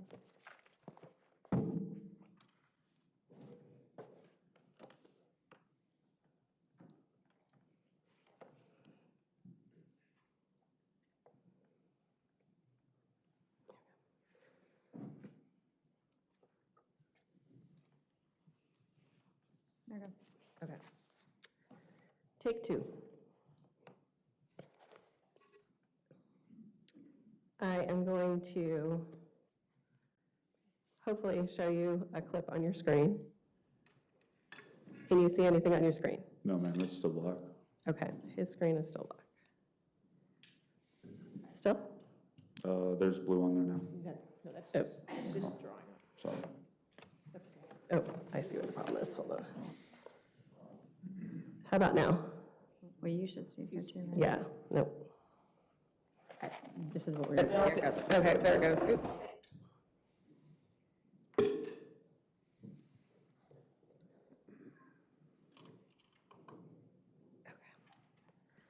All right, now can you see Yes, ma'am. on your screen? Okay.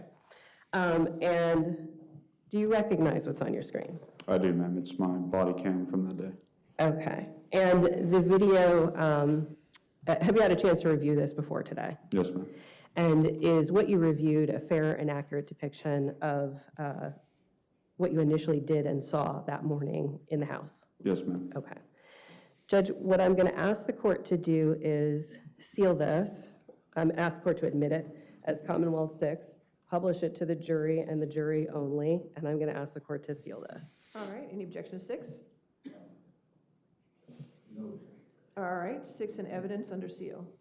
Okay, thank you, Mr. Carroll.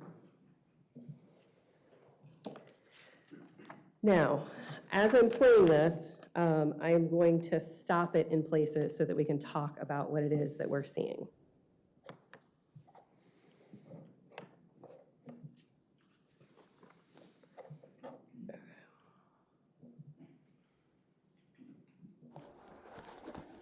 Anybody else downstairs? Where's the shop person? Who else? Just us? All right, hold down. Somebody hold down. Okay, here, where are you in the house? I'm at the bottom of the stairs leading to the second story. And what do you note about that door that is in front of you, or what did you note about that door? That it was open and had an exterior lock. And did you see a light on inside of the door? No, ma'am.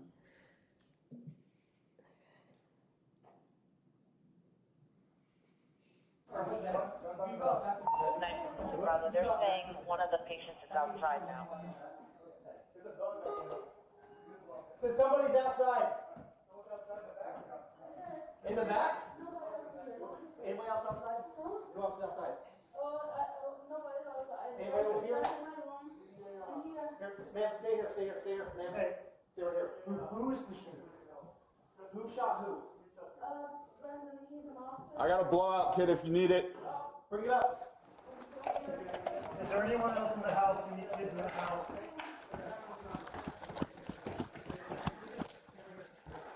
Got multiple stabbings from that. You know those guns? Ma'am, I need you outside now. Here, how many unsecured firearms did you note as when you came in? 2.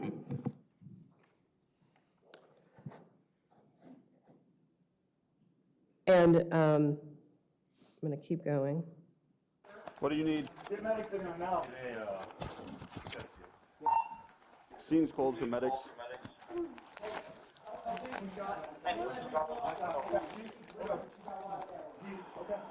He grabbed my arm. Who did? He grabbed my arm when I just heard that coming. Okay. Someone get it. Someone go with him.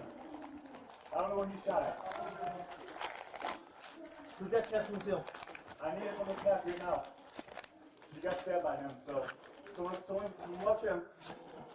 I have one.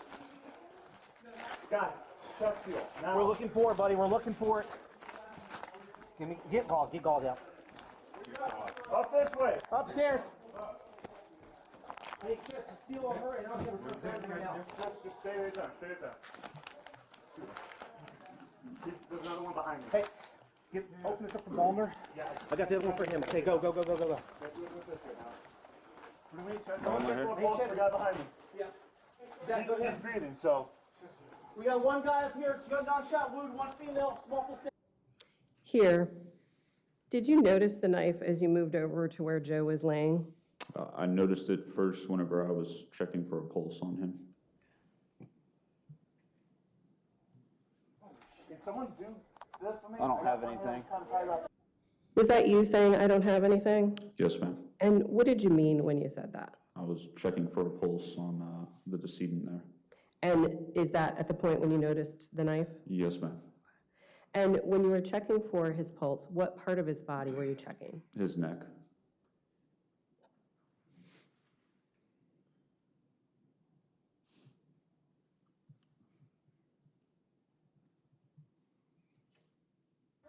Up this way.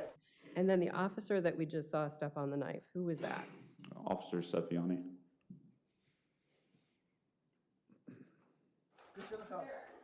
He's in the bathroom, up here. I don't have a pulse on him. When you said, I don't have a pulse on him right there, the second time, who were you saying that to? The other officers there to my left, particularly Officer Sefiani.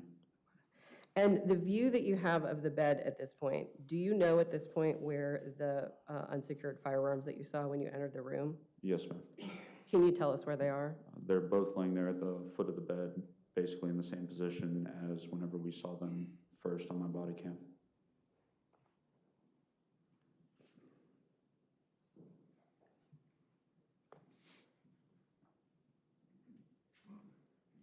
I don't have a pulse on him.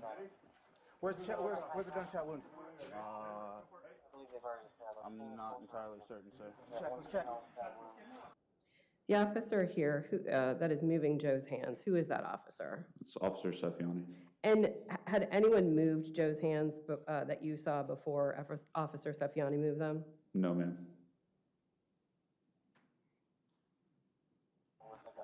Chest. Okay. Ready? Hold this down. Let's work on her, okay? Just fucking go back. Sit in the tub. Sit in the tub. Just sit in the tub. You need another chest seal? Yeah, whatever you have. Whatever you. Hey, get another ALT. Get more blowout kits. Canine 10, Liberty County 4, or me, okay? Is there anything else that you know of? Carpine Bravo, Brendan County 4. I don't know. You shot in the head? Oh, no. Shot in the chest. It's a lot of blood. It looks like it's probably from a lung. No need for canine or helo at this point. Canine 10.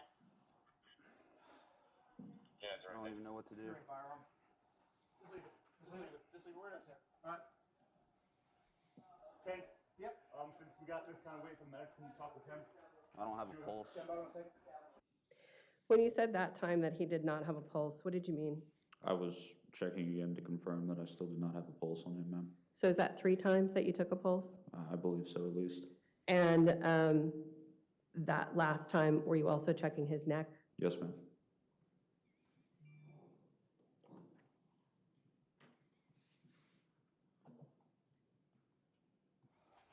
Medics expediting, or where are they at? Guys. Hey, you have a pulse on you. No, not at all. What do you need? Multiple stab wounds on her. Yeah. Go ahead. Start going. Who's most liable, you guys know? She is. Alright. Multiple stab wounds to the neck. Same. To the right, we have a pulse, multiple stab wounds. To the left, you do the CPR with gunshot wound. Alright. Who's still breathing? We have right here. Multiple stab wounds to the neck. Don't know if it's one on the other side. Okay. So she's still breathing? We can feel blood moving. We can see her. You can stop him if you're on it. Yeah, we're gonna get her. He's gonna be either way over there. Yeah, this. Is she breathing over here? Where are the unsecured firearms in the room at this point? They've been moved onto the opposite side of the bed from me. And is that where they were when you left the room, if you recall? Yes, ma'am, to the best of my knowledge. Grab him, take him downstairs. I can't feel a pulse. You can't feel a pulse? It's hard to feel. Are you hurt? Stand by. Sorry. Nope, there's no pulse wound here. Nothing? There's nothing. What do we need? I think that guy's gonna be definitely DOA for the shot. I mean, we can, I think that might be obvious over there. Just nothing over here. Oh, What do you wanna do? You wanna grab that and go? this is his house, that's his wife.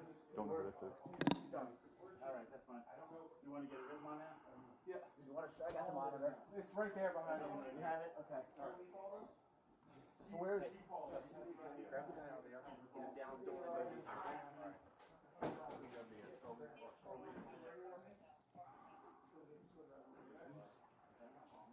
This is not Ballers.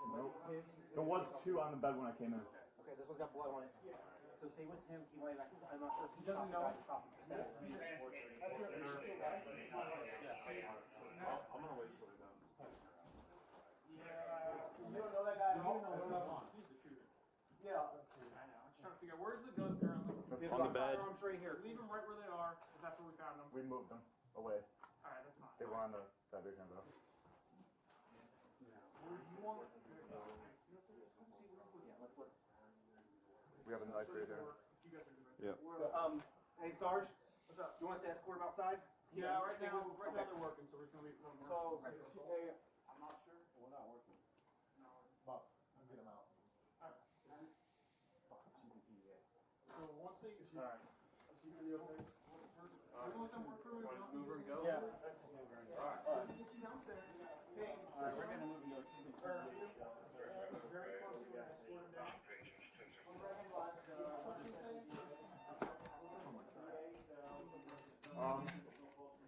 Got a knife here. Yeah. Is there kids down there? Zach? Kids around the way. Kids are outside. We're gonna clear the rest of the house. Okay. Someone's gotta go with her. Okay. You guys want me to go with them? If you want to go with her, that's fine. Zach, stay here. All right. You're with me. We're gonna check the rest of the house. What are we doing here? He's just here. We're gonna make sure no one else is hurt in the house. Okay. All right. We're gonna get husband down there. Okay. How long did you stay in that bedroom after Christine Banfield was removed from the bedroom? A couple of minutes at the most. And where did you go when you left the bedroom? Outside. And who was with you? Officer Hugh and Mr. Banfield. And where did you go with them? Initially, we walked outside, allowed the first ambulance to leave, and then Mr. Banfield was taken into a second ambulance. And what was the purpose of taking him to the ambulance? Just to check on him, make sure that he didn't sustain any injuries that we weren't aware of. And did he receive a medical evaluation while he was in the ambulance? The medics did check him out. Again, look for any injuries or anything that we might have missed initially.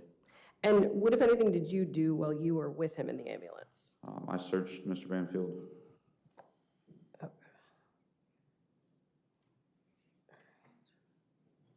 Okay. I'm going to show you Commonwealth's 9A, and I'm going to ask that it be displayed only to the witness and to counsel.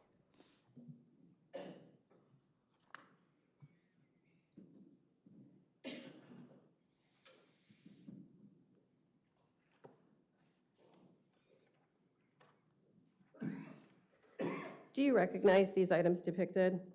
Yes, ma'am. And how do you recognize them? They were some of the items that I collected from Mr. Banfield. And can you describe what they are? It's 2 handgun magazines, a set of handcuffs, and a watch. And do they appear in this photo in the same or similar condition to what you saw them in on February 24th, 2023? Yes, ma'am. Judge, at this point in time, I'm going to ask to admit Commonwealth's 9A. And this can be... Sorry. No objection and published? It can be published to the jury. All right.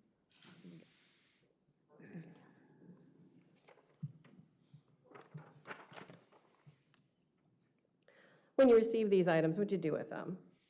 I placed them in a bio bag, is what we call it. It's a plastic bag from the paramedics. And who'd you give them to after you packaged them? I relinquished them to the detectives that arrived at the hospital. Did you take anything else from him during this search? Yes, ma'am. 2 cell phones as well as his jacket. And the jacket, did that just pass through your hands to Officer Hugh? Correct. Did the defendant make any statements in the ambulance about the firearms that you had noted in the house? Yes, ma'am. And what did he say? He claimed ownership of them. Did he distinguish between the 2 of them in any way? Yes, ma'am. And how was that? He said the one firearm was his duty weapon, essentially, and the other, the Glock 43X, is his personal weapon. Okay. And the duty weapon, was there anything that he noted about the duty weapon to distinguish it? It had a flashlight on it, a TLR, I don't remember the exact model number. Did he have blood on his hands when he was in the ambulance? Yes, ma'am. Where did you go next with the defendant? When we were in the ambulance, it transported us to Reston Hospital. And when you arrived at the hospital, did he still have blood on his hands when you escorted him into the hospital? Yes, ma'am. Was he handcuffed when you escorted him into the hospital? No, ma'am. Was he handcuffed at any point that morning? No, ma'am. Did the defendant make any statements about his daughter while you were with him in the hospital? Yes, ma'am. What did he say? I believe he said something about her being 4 years old. And what, if anything, did you see him do while you were in the hospital room with him? He washed his hands. And before he washed his hands, had anyone swabbed his hands to preserve samples of blood that were on his hands? No, ma'am. Why'd you let him wash his hands? I felt bad for him blowing his nose and wiping his face with his bloody hands.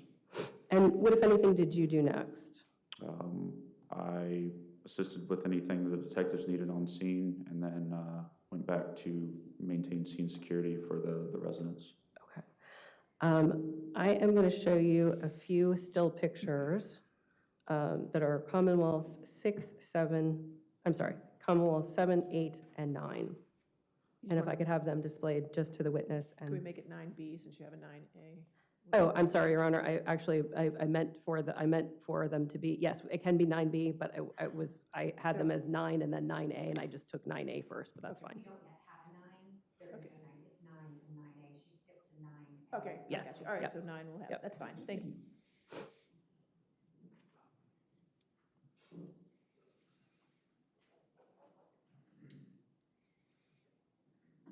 So this picture is Commonwealth 7. I'm going to show you Commonwealth 8 and Commonwealth 9. Do you recognize these photos? Yes, ma'am. And how do you recognize them? There's still images from my body cam. Okay. Judge, I'm going to ask to admit Commonwealth 7, 8, and 9. There's still photos from the officer's body cam. Okay, just a minute. And 8 and 9 should be under seal. Is that correct? Yes. Okay, so any objection to 7, 8, 9? So 7's admitted, 8 and 9 are admitted under seal. Yes. Okay. And if we could publish 7 to the jury?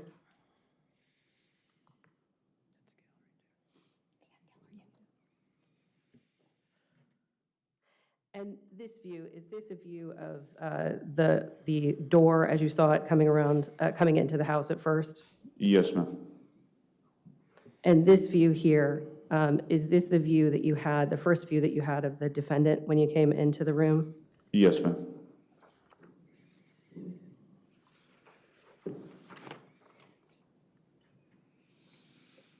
Could you tell what was on his hands here?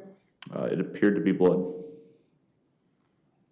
And this view here, what is this view?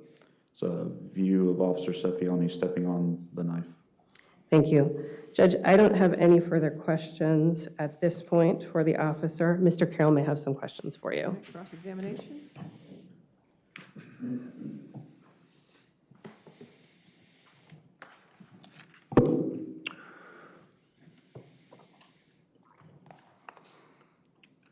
Officer Beckner, do you have any idea what number entering the house you were of the Fairfax County Police Department? I believe I was the 4th person in the house, sir. Okay. Do you know who the first person in the house was? I believe it was Officer Baumler. Baumler? Yes, sir. Okay. And was Gibbons anywhere near you there?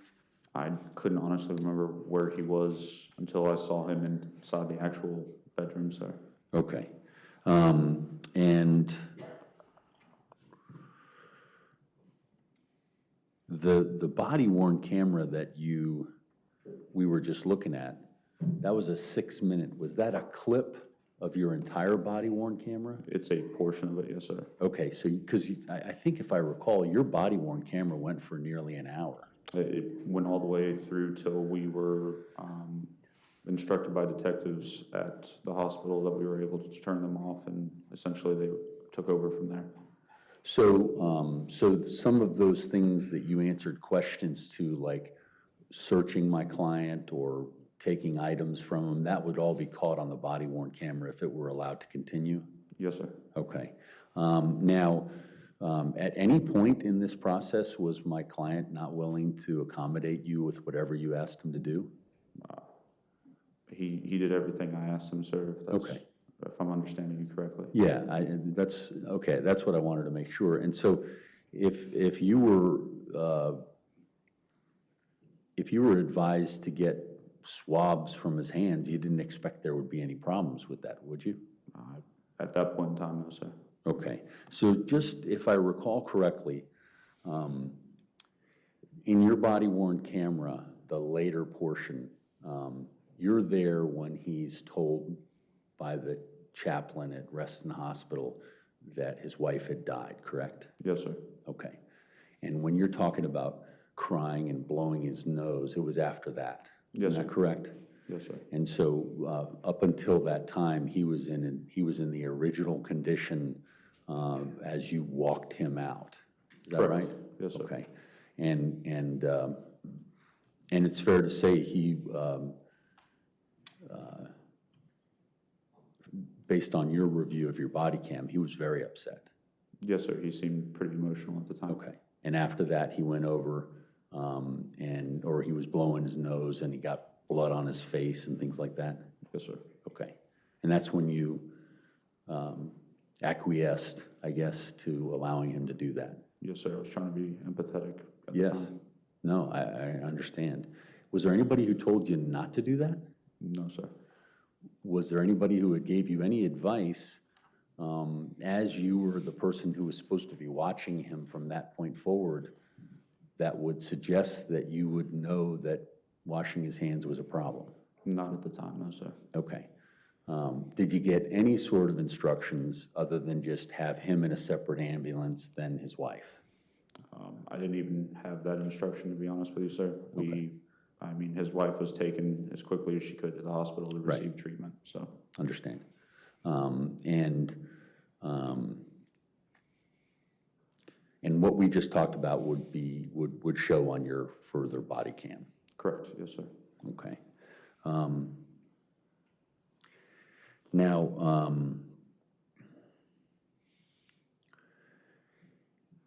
you've previously reported that you observed him have a panic attack within the room? Yes, sir, whenever his wife had left. So if you could, just to give the ladies and gentlemen of the jury and the judge an idea, when you say panic attack, how did that show? How would that show to someone? Can you describe what you saw? He seemed unable to walk and went kind of down to the ground to, I guess, steady himself. Okay. And was that one of the reasons why he was taken in an ambulance to get checked out? Again, we weren't fully aware if he had any injuries or anything like that. I believe in my body cam it shows that I asked him if he's okay, does he need anything? He said he was having some trouble with his right leg. Okay. But that's not in what we have there? Not in the clip. Not in that clip. Okay, so if we watched the entire thing, we'd see that interaction. Correct. It was as we were walking outside. Wonderful.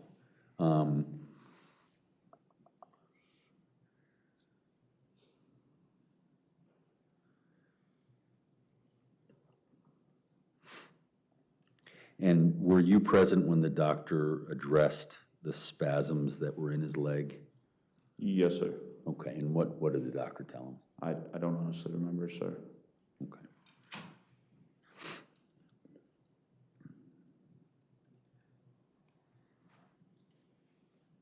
Now, Officer Sefian, as I understand it, Officer Sefian was the one who kicked the knife, correct? He stepped on the knife. Or it moved. After he stepped on it, it moved. I don't mean to suggest something more than that. Yes, sir. He stepped on it with his heel. And was that the original place where the knife was when you walked in? I believe it to be, sir. Again, I didn't see it until I was taking the other gentleman's pulse. Okay. That's right. And so you would have gone past it and you'd be looking back at it. Is that right? That was the view that we saw. And were you the first person to have walked in that direction toward where Mr. Ryan was? I believe so, to the best of my knowledge. Okay. You don't know what had happened before that? No, sir. And then when you, there's a point in the body cam video where there's someone in front of you. Do you know which officer that is? Which time, sir? It would have been the person who said something like, "Oh my God, that's his wife." That was Officer Baumler. Officer Baumler, okay.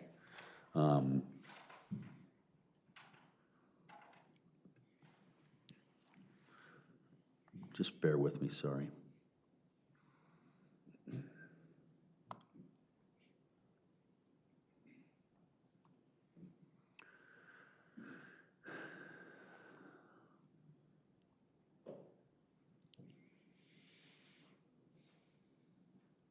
Oh, and I'm sorry, Officer Sefian, did you observe Officer Sefian, or I know your body camera did you see it as well? moving Mr. Ryan's body parts around? Correct. Okay. What was it you observed? He moved his hands so we could check for his injuries. Okay.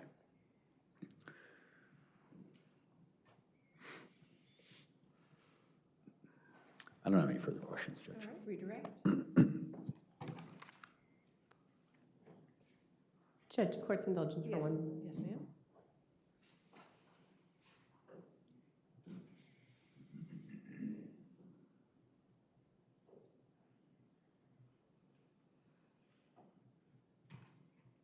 Nothing further, Judge. All right, is this witness subject to recall? Not from us, Judge. Yes, that's fine.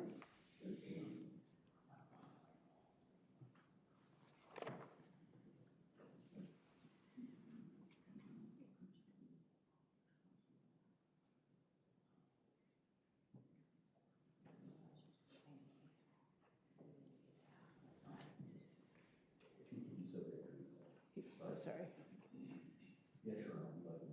So, okay, you got to put your, okay, so sir, you're subject to recall, so you're free to go today, but you might be called again in this case, so you cannot talk to anybody about this case and do not do any research and avoid any news about this case, okay? You still have the rule of witnesses in place, okay? Yes, ma'am. All right, thank you. Have a good day, sir. Yes, ma'am. Judge, Lieutenant Gibbons. Lieutenant Gibbons?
Do you swear or affirm to testify truthfully in this case under penalty of law? I do.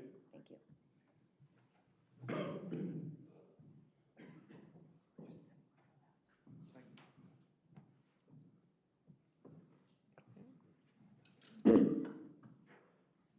Good afternoon. Good afternoon. Could you please introduce yourself by telling us your name and spelling your first and last name for the court record? Yes, Michael Gibbons, Michael Gibbons. And how are you currently employed? I am a lieutenant with the Fairfax County Police Department. And how long have you been with the police department? I've been a police officer for 9 years. And how were you employed on February 24th, 2023? I was the Days A Sergeant of the Reston Squad for the Fairfax County Police Department. Were you on duty that day? I was. Were you in uniform and displaying your badge of authority that morning? I was. And is your department issued uniform equipped with body-worn camera? It was. And can you tell us how your body-worn camera works?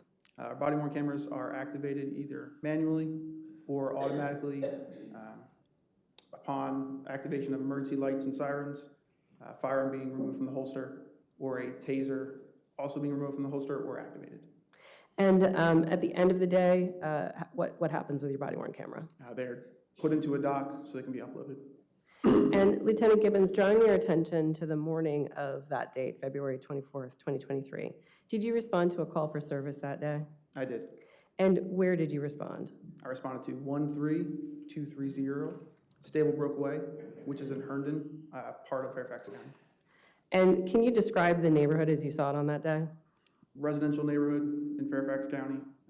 That house is located at the end of a street with a shared driveway. And when you responded to that address, what if any vehicles were in the driveway of the home that you responded to? There were 2 vehicles in the driveway. There was a Jeep SUV and a Volkswagen SUV. And did you note anything else about the home that you responded to? Typical Fairfax County neighborhood, houses are relatively close together. And upon arriving at that location, what'd you do? I grabbed a blowout kit or a medical bag from my police cruiser, grabbed that, ran up to the residence, where I was instructed that the medical supplies were needed up in the master bedroom of the residence. And did you respond to the bedroom? I did. And what did you see when you went into the bedroom? First glance, I saw a female that was nude. She was covered in blood, laying on her left side, with a gentleman standing over her with bloody hands. There was an officer rendering aid to her, and then multiple officers surrounding the bed, gathering medical supplies. And do you recognize anyone from that scene here today? I did. Who? The defendant. And can you point him out and describe something that he's wearing and his hair color? Appears to be a black suit, brown hair. Judge, I'd ask the court to recognize that Lieutenant Gibbons has identified the defendant. All right, the record will so reflect. And when you went into the bedroom, what did you do? I immediately opened the medical bag. A chest seal was requested from the officers, so I opened that up, immediately applied pressure and the chest seal to the female. And did fire department personnel ever arrive? They did, and they relieved me from rendering aid. And what did you do after the fire department arrived and relieved you? Because it was a crowded space with a lot of people, I went into the bathroom, which was where the defendant was. And what did you do in the bathroom? I stood there, kept him separated, and spoke to him briefly for a few minutes. So you had some conversation with him? I did. And what did you ask him? I asked him first if he was injured, to which he replied no. And then I asked him how long they had been down. And what was his response when you asked how long they had been down?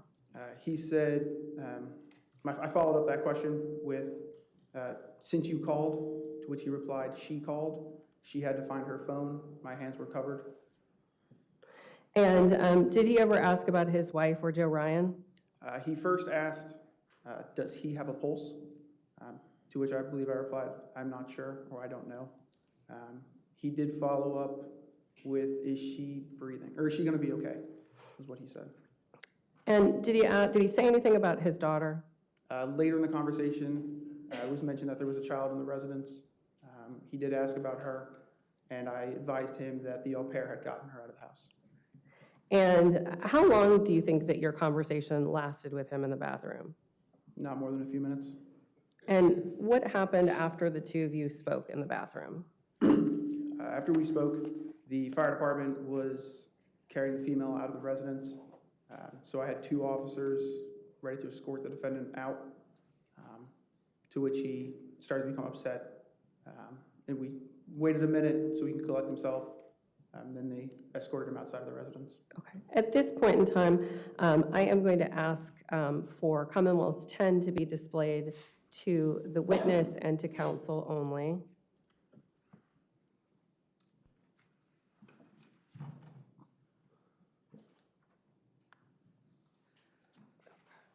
So if you look at your screen, can you tell me if you recognize what Commonwealth's Exhibit 10 is? My body camera footage from that event. And have you had a chance to review this before today? I have.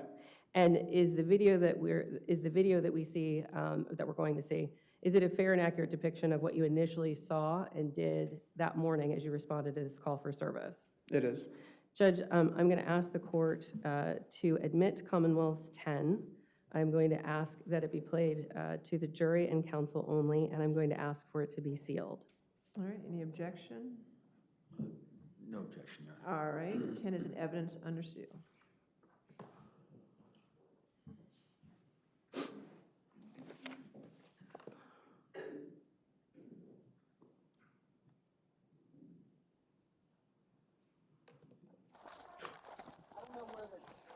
Shooter is yet? They're working on that?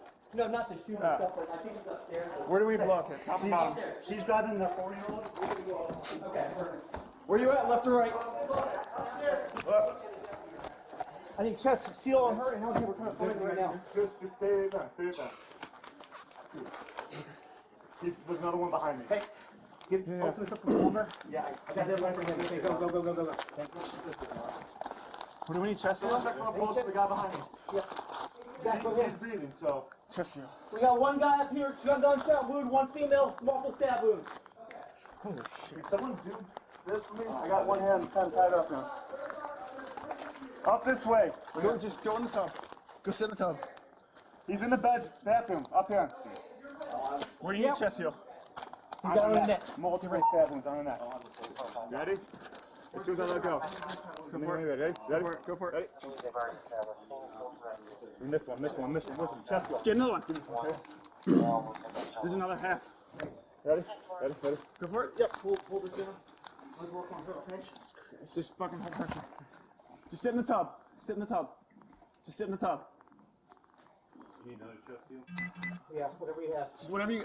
Hey, get another ALT. Get more blowout kits. Is there anything else that we know of other than this? This one and the guy behind me. On this female. I don't know. Okay. I do not know. Just No, Brian has defense wounds to the hand, but. Everybody's accounted for. No need for K9 or helo at this point. K9 10. Get into her head. Securing firearm. Just leave it where it is. Tank. Yep. Since we got this kind of wait for the medics, can you talk with him? Shoot him. Stand by 1 second. Medics expedited. Do we have a pulse on anybody? I can feel him breathing. Hey, do you have a pulse on him? No. No pulse. Okay, so we have one. CPR on, go ahead. Do CPR on him. Yeah, if you don't have anything, start going. Start doing. Alright, who's the most viable, you guys know? This one apparently has a pulse. Alright, Multiple stab wounds to the neck. James, where is he?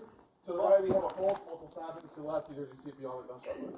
I felt the pulse when I was holding the neck. Alright, we have multiple chest seals on the neck. We don't know if we have right here. We don't know any of Multiple them. stab wounds to the neck. Chest seals. Yes. Don't know if we actually have them. Don't know if it's one on the other side. We don't know. Okay, she's still breathing? We can feel blood moving. We can see her. We can see her cheek. You guys Stop doing CPR on him. You guys good? Yeah, we're gonna get her. Okay. Get them. You do this. Yeah, this. She's breathing over here. She's bleeding. You're good. That's why we're moving her. After him, take him downstairs. You can't feel the pulse? Are you hurt? Do you have any injuries? Sorry, I don't think so. You don't know. Okay, just stay where you are. Stay where you are. No pulse wound, dude. Nothing. There's nothing.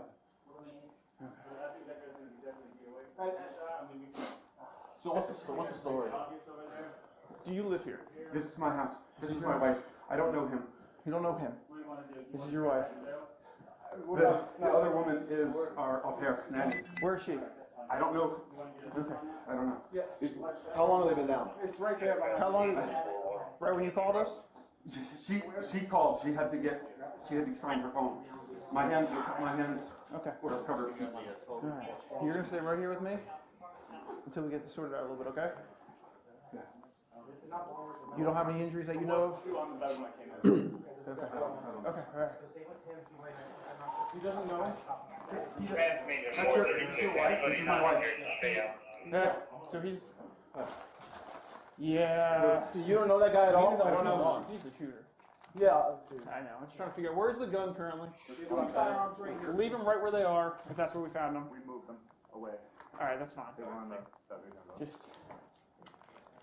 Where do you want? Yeah, hey, you know what, sir? Just have a seat. We're gonna close these doors. This way they can work. If you guys are good right there. Hey, Sarge, What's up? you want us to escort him outside? No, right now they're working, so we're just gonna let them work. Does she have a pulse? I'm not sure. You're not working. Okay. Okay. Alright. So once they, Is she gonna be okay? we're gonna let them work for a minute. We're gonna let them do what they need to do. We'll just get you downstairs. Hey, Stefiani, or Hugh, very closely. We're gonna escort him down. Just don't touch anything. Just let's let them. Sorry, let them go first. I thought they were gonna.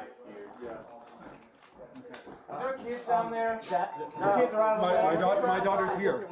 I don't know. I think the au pair got her out. Don't worry about that. Okay. Just grab the monitor. The monitor, we'll go with it, that's fine. Zach, stay here. You're with me. Hold on. What are we doing here? He's gonna stay. We're gonna make sure no one else is hurt in the house. Okay, all right. We're gonna get husband downstairs. Do you need a second? Have a seat. Just write down. Just have a seat. All have a seat. Have a seat. He's starting to lose it a little bit. Hey, boss, can we get one of you guys to check him out? Yeah, I got more units here. We'll check him out. He's starting to break down a little bit. If we could terminate the view. And then at some point after the view that we just saw, did the defendant leave the bedroom? He did. And who was left in the room with you when he left? First, it was 2 personnel from the fire department, and then a third joined us. And when you were in the bedroom after the defendant had left, were there any firearms, unsecured firearms in the room? There were 2 unsecured firearms located on the bed. And did you make any observations about the state of the bedroom when you were speaking with the firefighters?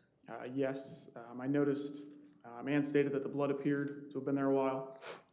It appeared that it had been soaked into the carpet, started to dry in certain areas, and then there was a specific location near the female that appeared to be clotting or clumping together.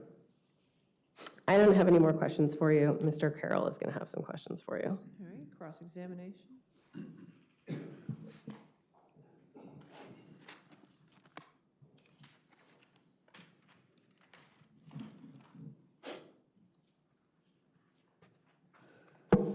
Officer Beckner, do you know, or Lieutenant Beckner, sorry. Lieutenant Gibbons, sir. Do you know what order you were there from FCPD? For the record, Lieutenant Gibbons, and I do not know. I'm sorry, Lieutenant Gibbons. I apologize. It's okay. First handful, 5 or 6 maybe. Okay. Do you know who the first person was? Top of my head, I do not. Okay.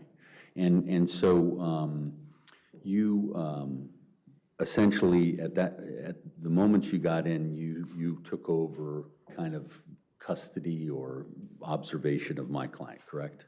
So I took command of the scene inside. I'm sorry, I can't. I took command of the inside of the residence. That was my role. Okay. And were you asked to do that? No, that was my job as the squad sergeant. Okay, so did you provide a chest seal or anything like that? I did. Okay, and then that's when you went into the bathroom and told him to sit on the bathtub and all those sorts of things? Correct. Okay, and that was, were you observing that he wasn't able to stand at that point? Or were you just saying, this is where I want you to be while this is going on? So in a patrol capacity, my firearm is located on my thigh, and the stance I was in while rendering aid, my right thigh was directly facing him into the doorway of the bathroom. So to prevent any access to a firearm, as he was identified as the shooter of the event, but also it was a very crowded space.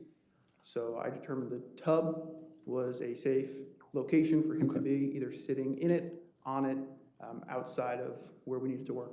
Okay, so he hadn't at that point experienced the issues regarding his legs that you saw later in your video? Not that I had noticed. Okay, you didn't notice that. Now, the dispatch told you that he was the shooter? I don't recall. Okay. If it was dispatcher, I know officers on scene made comments or statements that he was the shooter. Okay. Did any of those officers or people on the scene tell you that he was also a law enforcement officer? I don't think so. Did you notice that he had magazines on his belt or? No. Handcuffs? No. Okay. You escorted him out, correct? I did not. Okay. Who do you remember escorting him out? It was Officer Hugh was one of them. And I don't know if it was now Sergeant Bell. He may have been the second officer. Okay. Could it have been Officer Beckner? Could have. Okay. And were you aware that Officer Beckner in the ambulance took 2 magazine cases? I may not know the term. And handcuffs and a Garmin watch. Did you know that was taken from him? I was aware that 2 magazines and a watch were removed. I was unaware of any handcuffs. Okay, so when was it you were became aware of that? Once he was in an ambulance. Okay, so you didn't realize he was a law enforcement officer until well after the heat of the moment? I don't think at that point I even knew he was a law enforcement officer. Okay. And so is it fair to say dispatch didn't communicate any of that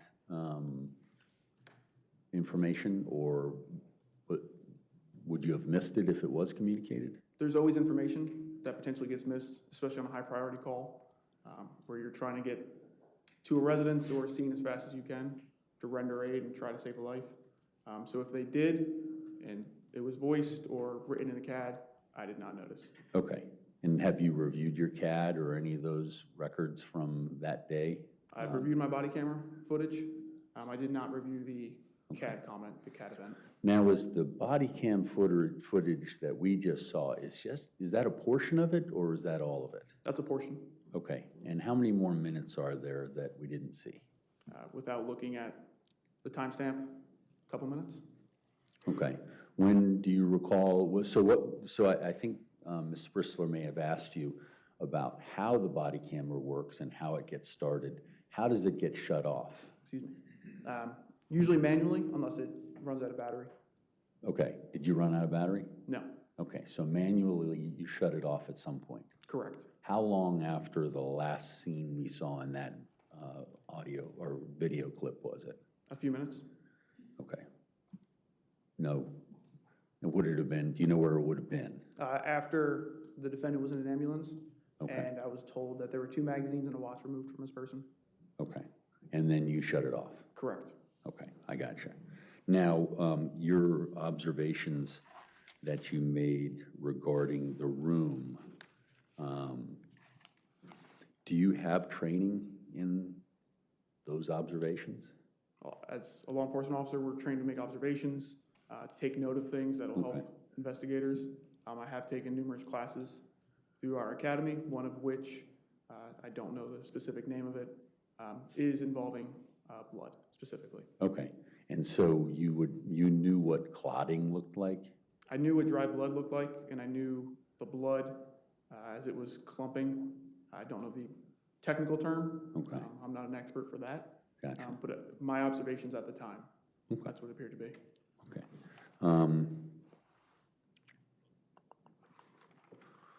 Your Honor, court's indulgence. Yes, sir.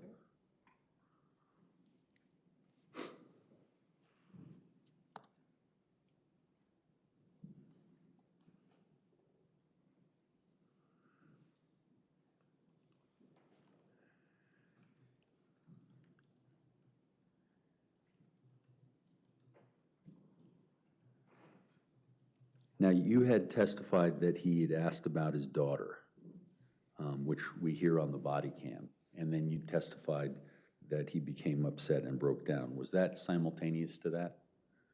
I was within probably a minute or so Okay. without looking at the camera. Do you remember? I remember it all being very close to each other, or close together. Okay. The scene as a whole, although it's multiple minutes, in your head. And did you say anything to allay his concerns about his daughter, like she was with the nanny or with another officer or anything like that? Yes, I did. I told him that I believe the au pair had gotten her out of the house. Okay, and you'd heard that from others? Yes. Okay. Did that seem to work with regard to him being upset? Sorry, can you repeat that? Did that seem to work? That the fact that you said that he had broken down? No, it didn't change his demeanor. It didn't make him happier, if that's what you're looking for. Well, I'm just curious what you saw. He was upset. He was visually upset. Excuse me one second.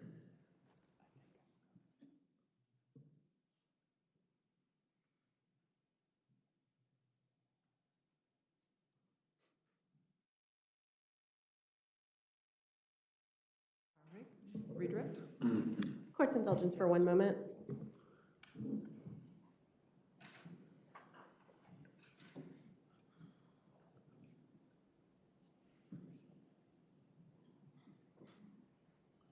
Judge, I don't have any further questions. He is not subject to recall for us. No need for recall. Okay, sir, you're free to go. Thank you. Thank you, Your Honor. Have a good day, Lieutenant. You as well. All right. Your next witness? Judge, the next witness I have is Dr. Kessler, Your Honor. This is going to be a longer. Why don't you approach? Let me just.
All right.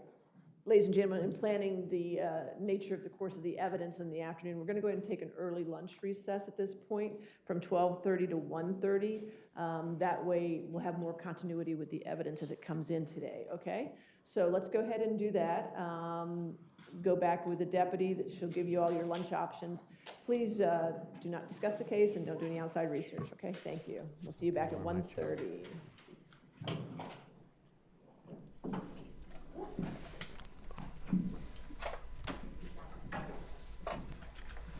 All right, thank you for staying with us here on WSA 9 Plus. I'm Katie Lasso, and you have been watching the Brendan Banfield trial. Joining me now is Frank Salvedo. And Frank, you're a criminal defense attorney. You have been through so many cases like this one. I know we've spoken at length about this case before. I want to talk to you a lot about this case as we continue. We also have our colleague Matthew Torres in the courtroom, and we're going to hear from him and kind of hear a little more about what we're seeing on TV, but what he's been seeing face to face. I do want to talk, though, where we just left off. We saw Brendan taking a lot of notes. We saw him speaking to his attorney. Can you comment at all on that? What do you think those conversations are likely at this point? Sure. Having done probably 100 or so jury trials, sometimes having your client right next to you is really beneficial. Mm-hmm. And obviously, he is really seems like an intense gentleman, taking a lot of notes and conversing with his attorney, probably suggesting to his attorney what questions to ask and those types of things. So there's a line there, right? Because your client can be super helpful, mm-hmm. but at the same time, your client can kind of get in your ear and kind of take you off track as to what you're trying to accomplish. So it was kind of an interesting dynamic between John Carroll, who's an outstanding defense attorney, and his client, where you saw a lot of that back and forth. Right. And I wonder how his attorney, Mr. Banfield's attorney, is going to work his way through that as the trial progresses. I would expect a lot of involvement from the client, and again, strategy-wise, that can be a good thing or it can be a bad thing. And you've also got to worry about how the jury's perceiving that. I was going to ask that. How important is his appearance, his movements? How important are those things when the jury is sitting there in the room with him? You know, we're seeing him on screen for a few moments, but the jury is watching him. If they're seeing him taking the notes, at one point we saw him wiping tears. Those little gestures and movements, how critical are they for the jury? Juries look at everything. They perceive everything. When I speak with other lawyers about trial strategy, part of my presentation is always, once you leave the house, pretend there's jurors watching you. The way you drive, the way you walk into the courtroom, the way you have coffee during a break, the way you interact with your client, the way you interact with the judge. Everything is being watched by that jury. Now, when it comes down to the person who's actually accused, that analysis goes up probably 1,000%. They are watching every movement that he makes, every kind of interaction he has with his attorney. And sometimes those emotional reactions to like a 911 call, which we saw, and those types of things, that can swing one way or another.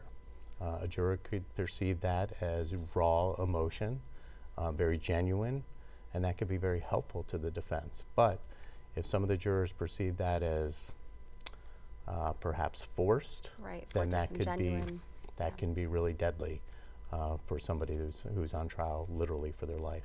All right, I want to talk about something else that we've talked about at length in the past about other cases, not just this one, but the speed at which they are moving through things. You know, we saw the opening statements happening right at 10 a.m. By 10:35, they had called their first witness, and what time is it? A little after 12:30, we're already through 4 witnesses.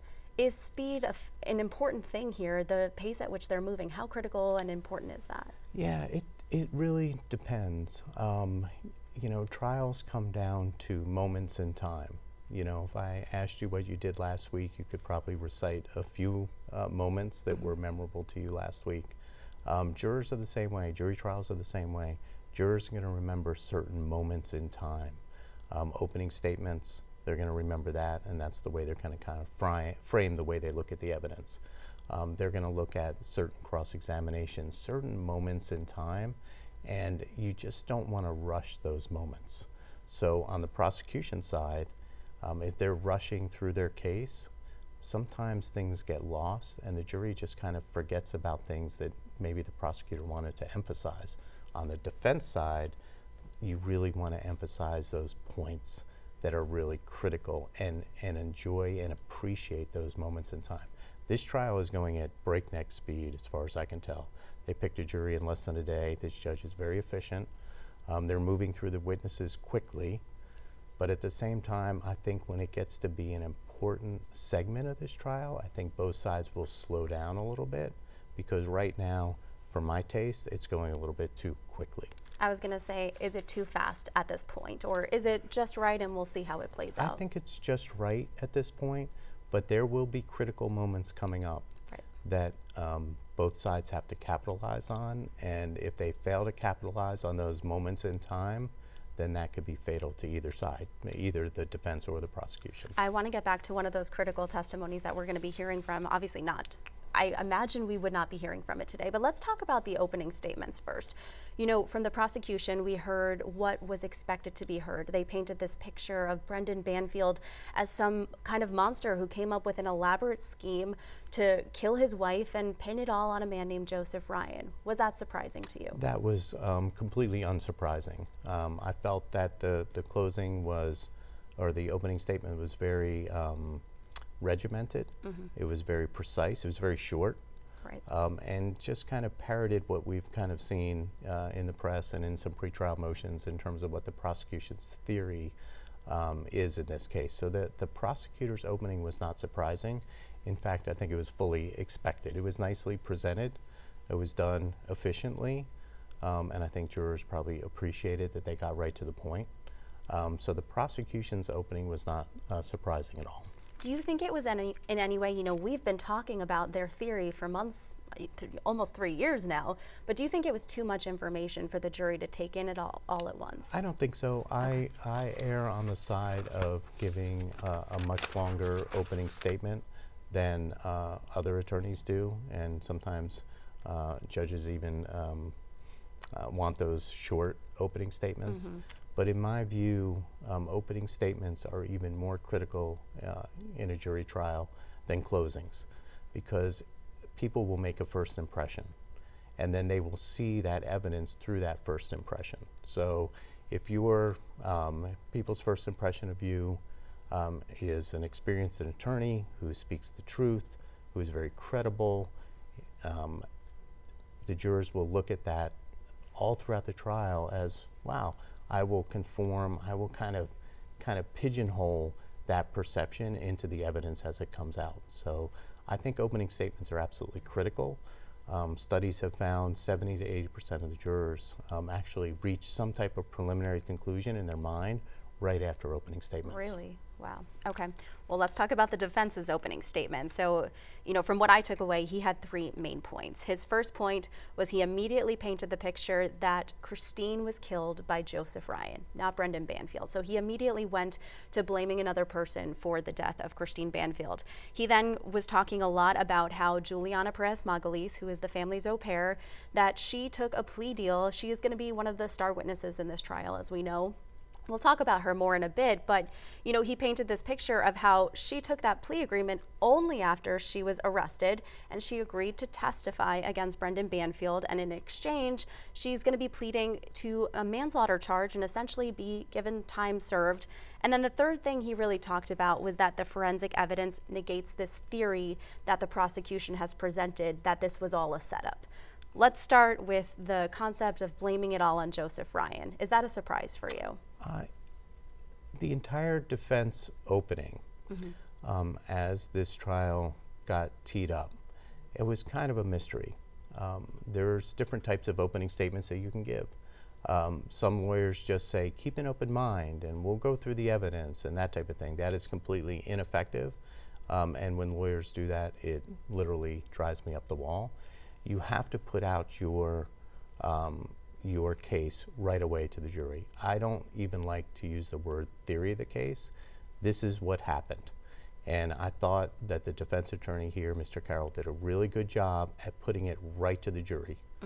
It was completely expected if the defense was going to be aggressive and straight to the point. So yes, I expected something like that, and he really delivered on the first point, because you want to come out of the box strong and you want to tell the jury exactly what you believe happened, and then you can back it up with what you believe the facts will show to support what you're telling the jury. I don't like the words theory of the case. I don't like the words anything involving theory. Please remove it from any kind of trial.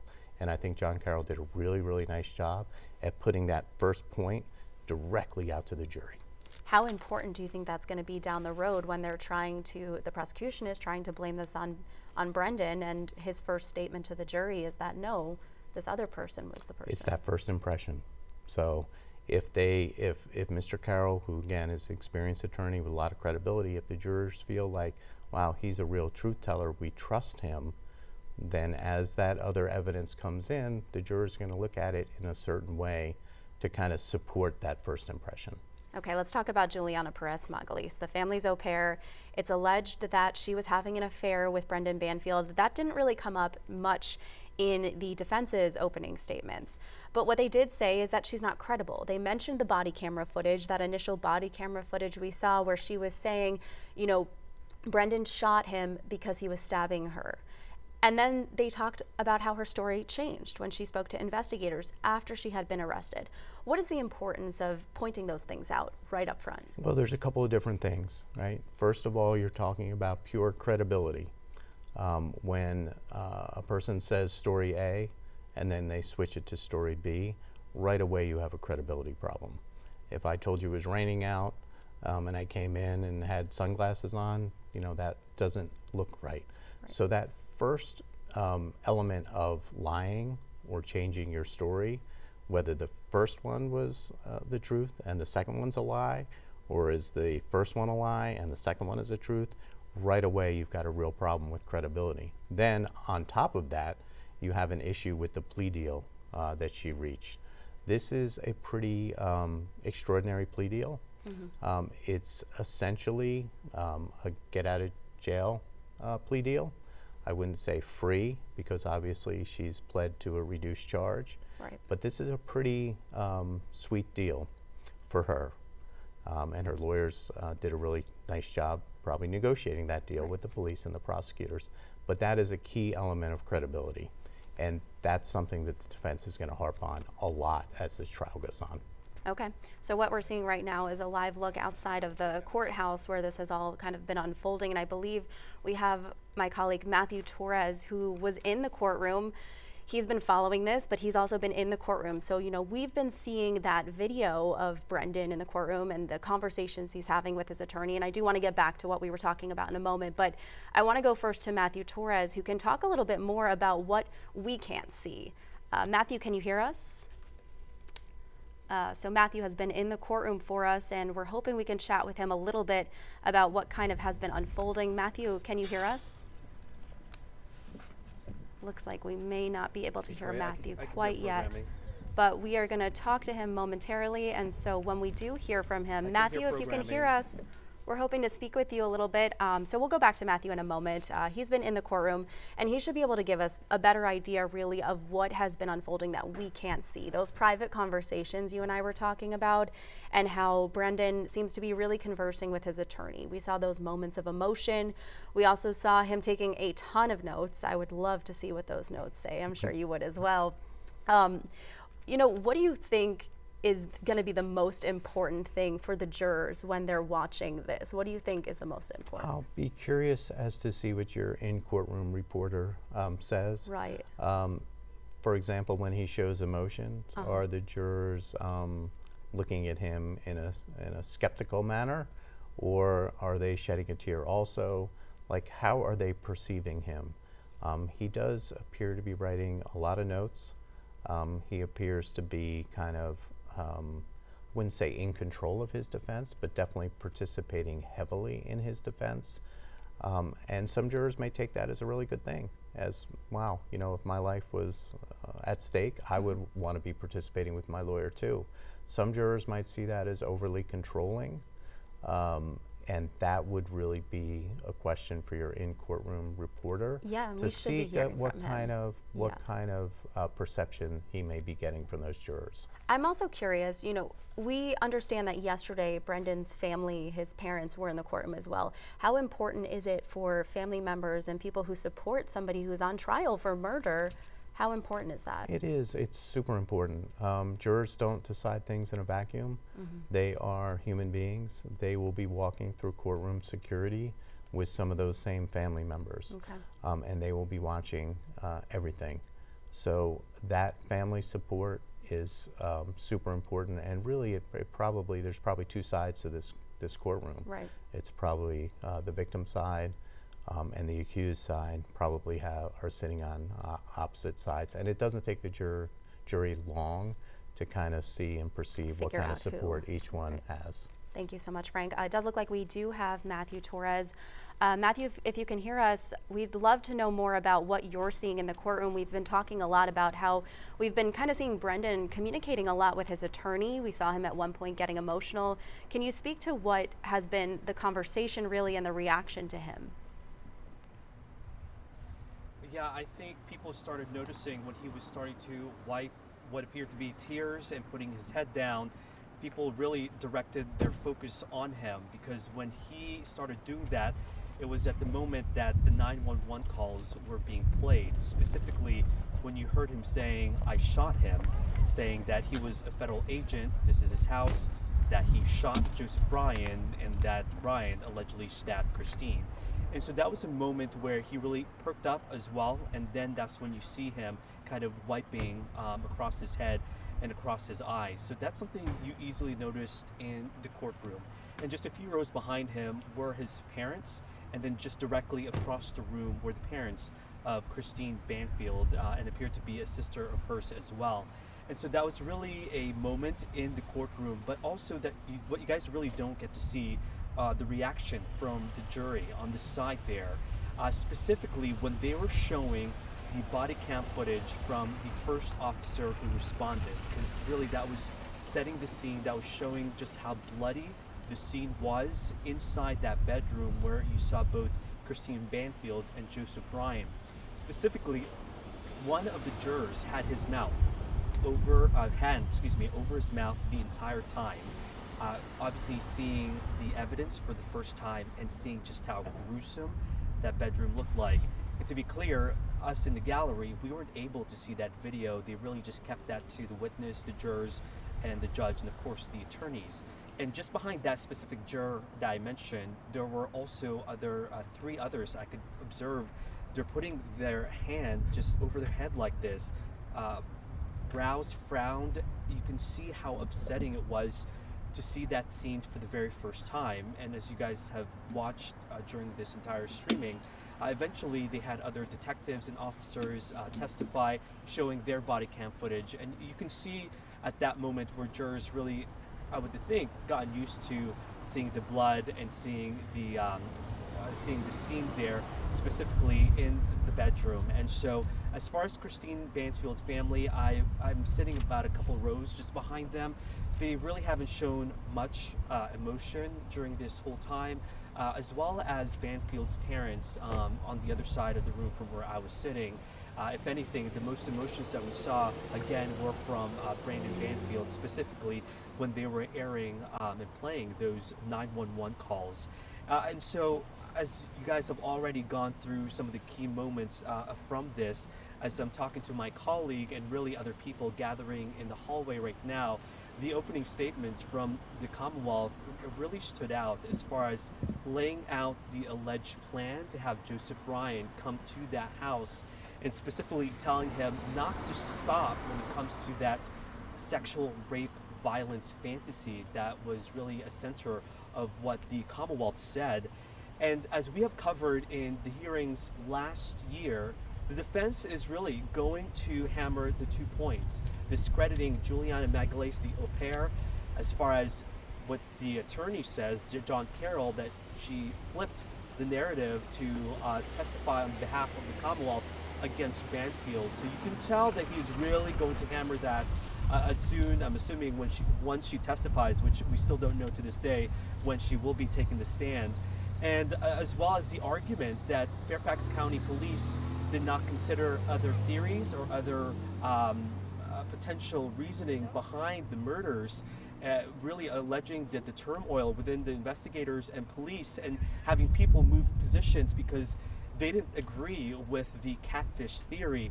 That was a huge point of contention in one of the hearings last year, and clearly that will also be another major sticking point for the defense during this trial, which is interesting because not only does it really complicate the case, but it just shows how complex and how tricky it is, and potentially the reason why Brendan Banfield wasn't charged until much later. And I would think that's what John Carroll would be arguing about. And so right now there is that lunch break until 1:30 p.m. The next witness is expected to be a lengthy one. And so just to avoid having to disrupt just to have a lunch break, that's why they decided to go on the lunch break sooner than later. And so there's really, it's setting the stage. The opening statement really shows you just where they're coming from as far as the defense and prosecutor. But the Commonwealth really saying blood evidence, DNA evidence is really going to corroborate what they say happened in that bedroom, that not only Brendan Banfield shot Joseph Ryan, then took the knife that he brought to stab Christine Banfield multiple times, and that Juliana Magalhaes then used the second gun to shoot him in the chest. And you guys probably already went through this as well, but they mentioned the 2 guns that were found in the room, one of them having a flashlight with blood on it, and that apparently was Brendan Banfield's duty gun that he used as an IRS federal agent. And so those pictures were shown, a lot of some of the evidence, specifically ones entering the house, entering the bedroom. Those are going to remain sealed. We know after each day, apparently some of the exhibits that were provided that are not going to be sealed should be made publicly available. So a lot of people are just waiting to see what happens next, specifically when Juliana will be testifying. Katie. A lot more. We'll keep checking in with you, obviously. This is really just the beginning of this, but we'll keep checking in with you. Thank you so much, Matthew. You know, we heard him saying a lot of things, talking about how, you know, Christine's family is on one side and Brendan's family is on the other side. So now that we know that, you know, do you think the jury is aware of that? Do you think they've clocked that at this point? They may not have clocked it yet, but by the end of the day today, they will clock exactly who is in the courtroom for which side, for sure. And how important is that for Brendan Banfield in this case? It's important to have family support. Obviously, if you're sitting there by yourself with no family to support you, no friends, then that really speaks volumes about kind of where you stand, even with your own family. So that family support is critical for him with the jurors. I know we've seen, or we've heard them talking a lot about all these gruesome images, you know, the body camera footage of them arriving to the home. Those videos, those are things that you could see it on the officer's face. It stays with you, and rewatching it, it's emotional for anyone, even just hearing it. What do you think the jurors are thinking as they're hearing and watching that? I think, you know, as an attorney who's been through a lot of these trials, you don't get jaded, but you get used to seeing photos along these lines. And remember, the litigants, the prosecutors, the defense attorneys, they've seen these photos for now a couple years. So they're kind of, not that you get used to them, but they're used to them. So they've seen them. So for the litigants, when the photos come up, it's not as terrifying as it is for the jurors. All right, let's go. When the jurors first see those photos, they are in shock. Right. These are real people. This is a tragic situation. And I think what's indicated in the reporting just now, they had a real visceral reaction to those photos. That probably is pretty beneficial for the prosecution. It's probably good for the defense that those photos came out early, so the jurors kind of get used to them. But that was a very troubling moment, I think, for the defense when the jurors reacted in that way. Do you think that was planned, and that, you know, we still have, what, 4 more weeks of this trial? Do you think it was planned to get those out there right off the start? Because it's kind of shocking if you think about it. Yeah, I think probably the prosecutor's plan was to start with the crime scene evidence, in their view, the crime scene evidence. So they were going to call some of these officers, the first arriving officers, and just do kind of a chronological approach to this case. I would anticipate they'll call some more crime scene investigators to kind of lay out the physical evidence. They don't want to call the au pair first. Right. That would be a tragic mistake for them, because then the jurors would remember that primacy, recency. They would remember that testimony, and she's probably going to be the least credible witness that the prosecutor will call. So they want to start off with those mundane investigators who will plod through the evidence, the physical evidence, and then sprinkle in some really terrifying photographs, the crime scene photographs of the decedents. So that's a pretty sound strategy. It's not unexpected, but it's a pretty sound strategy to kind of build your case up.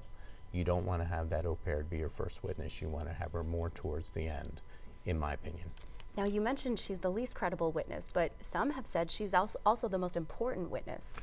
How do you navigate that? Least credible, most important? Those two things are not mutually exclusive. Okay. You can be the most important witness, but you can be the least credible. But I'm sure the prosecutor will argue that oftentimes bank robbers don't commit bank robberies with other people that are nuns or priests. They commit bank robberies with other bank robbers. So her testimony will be as an accomplice, as one that was involved in a supposed crime.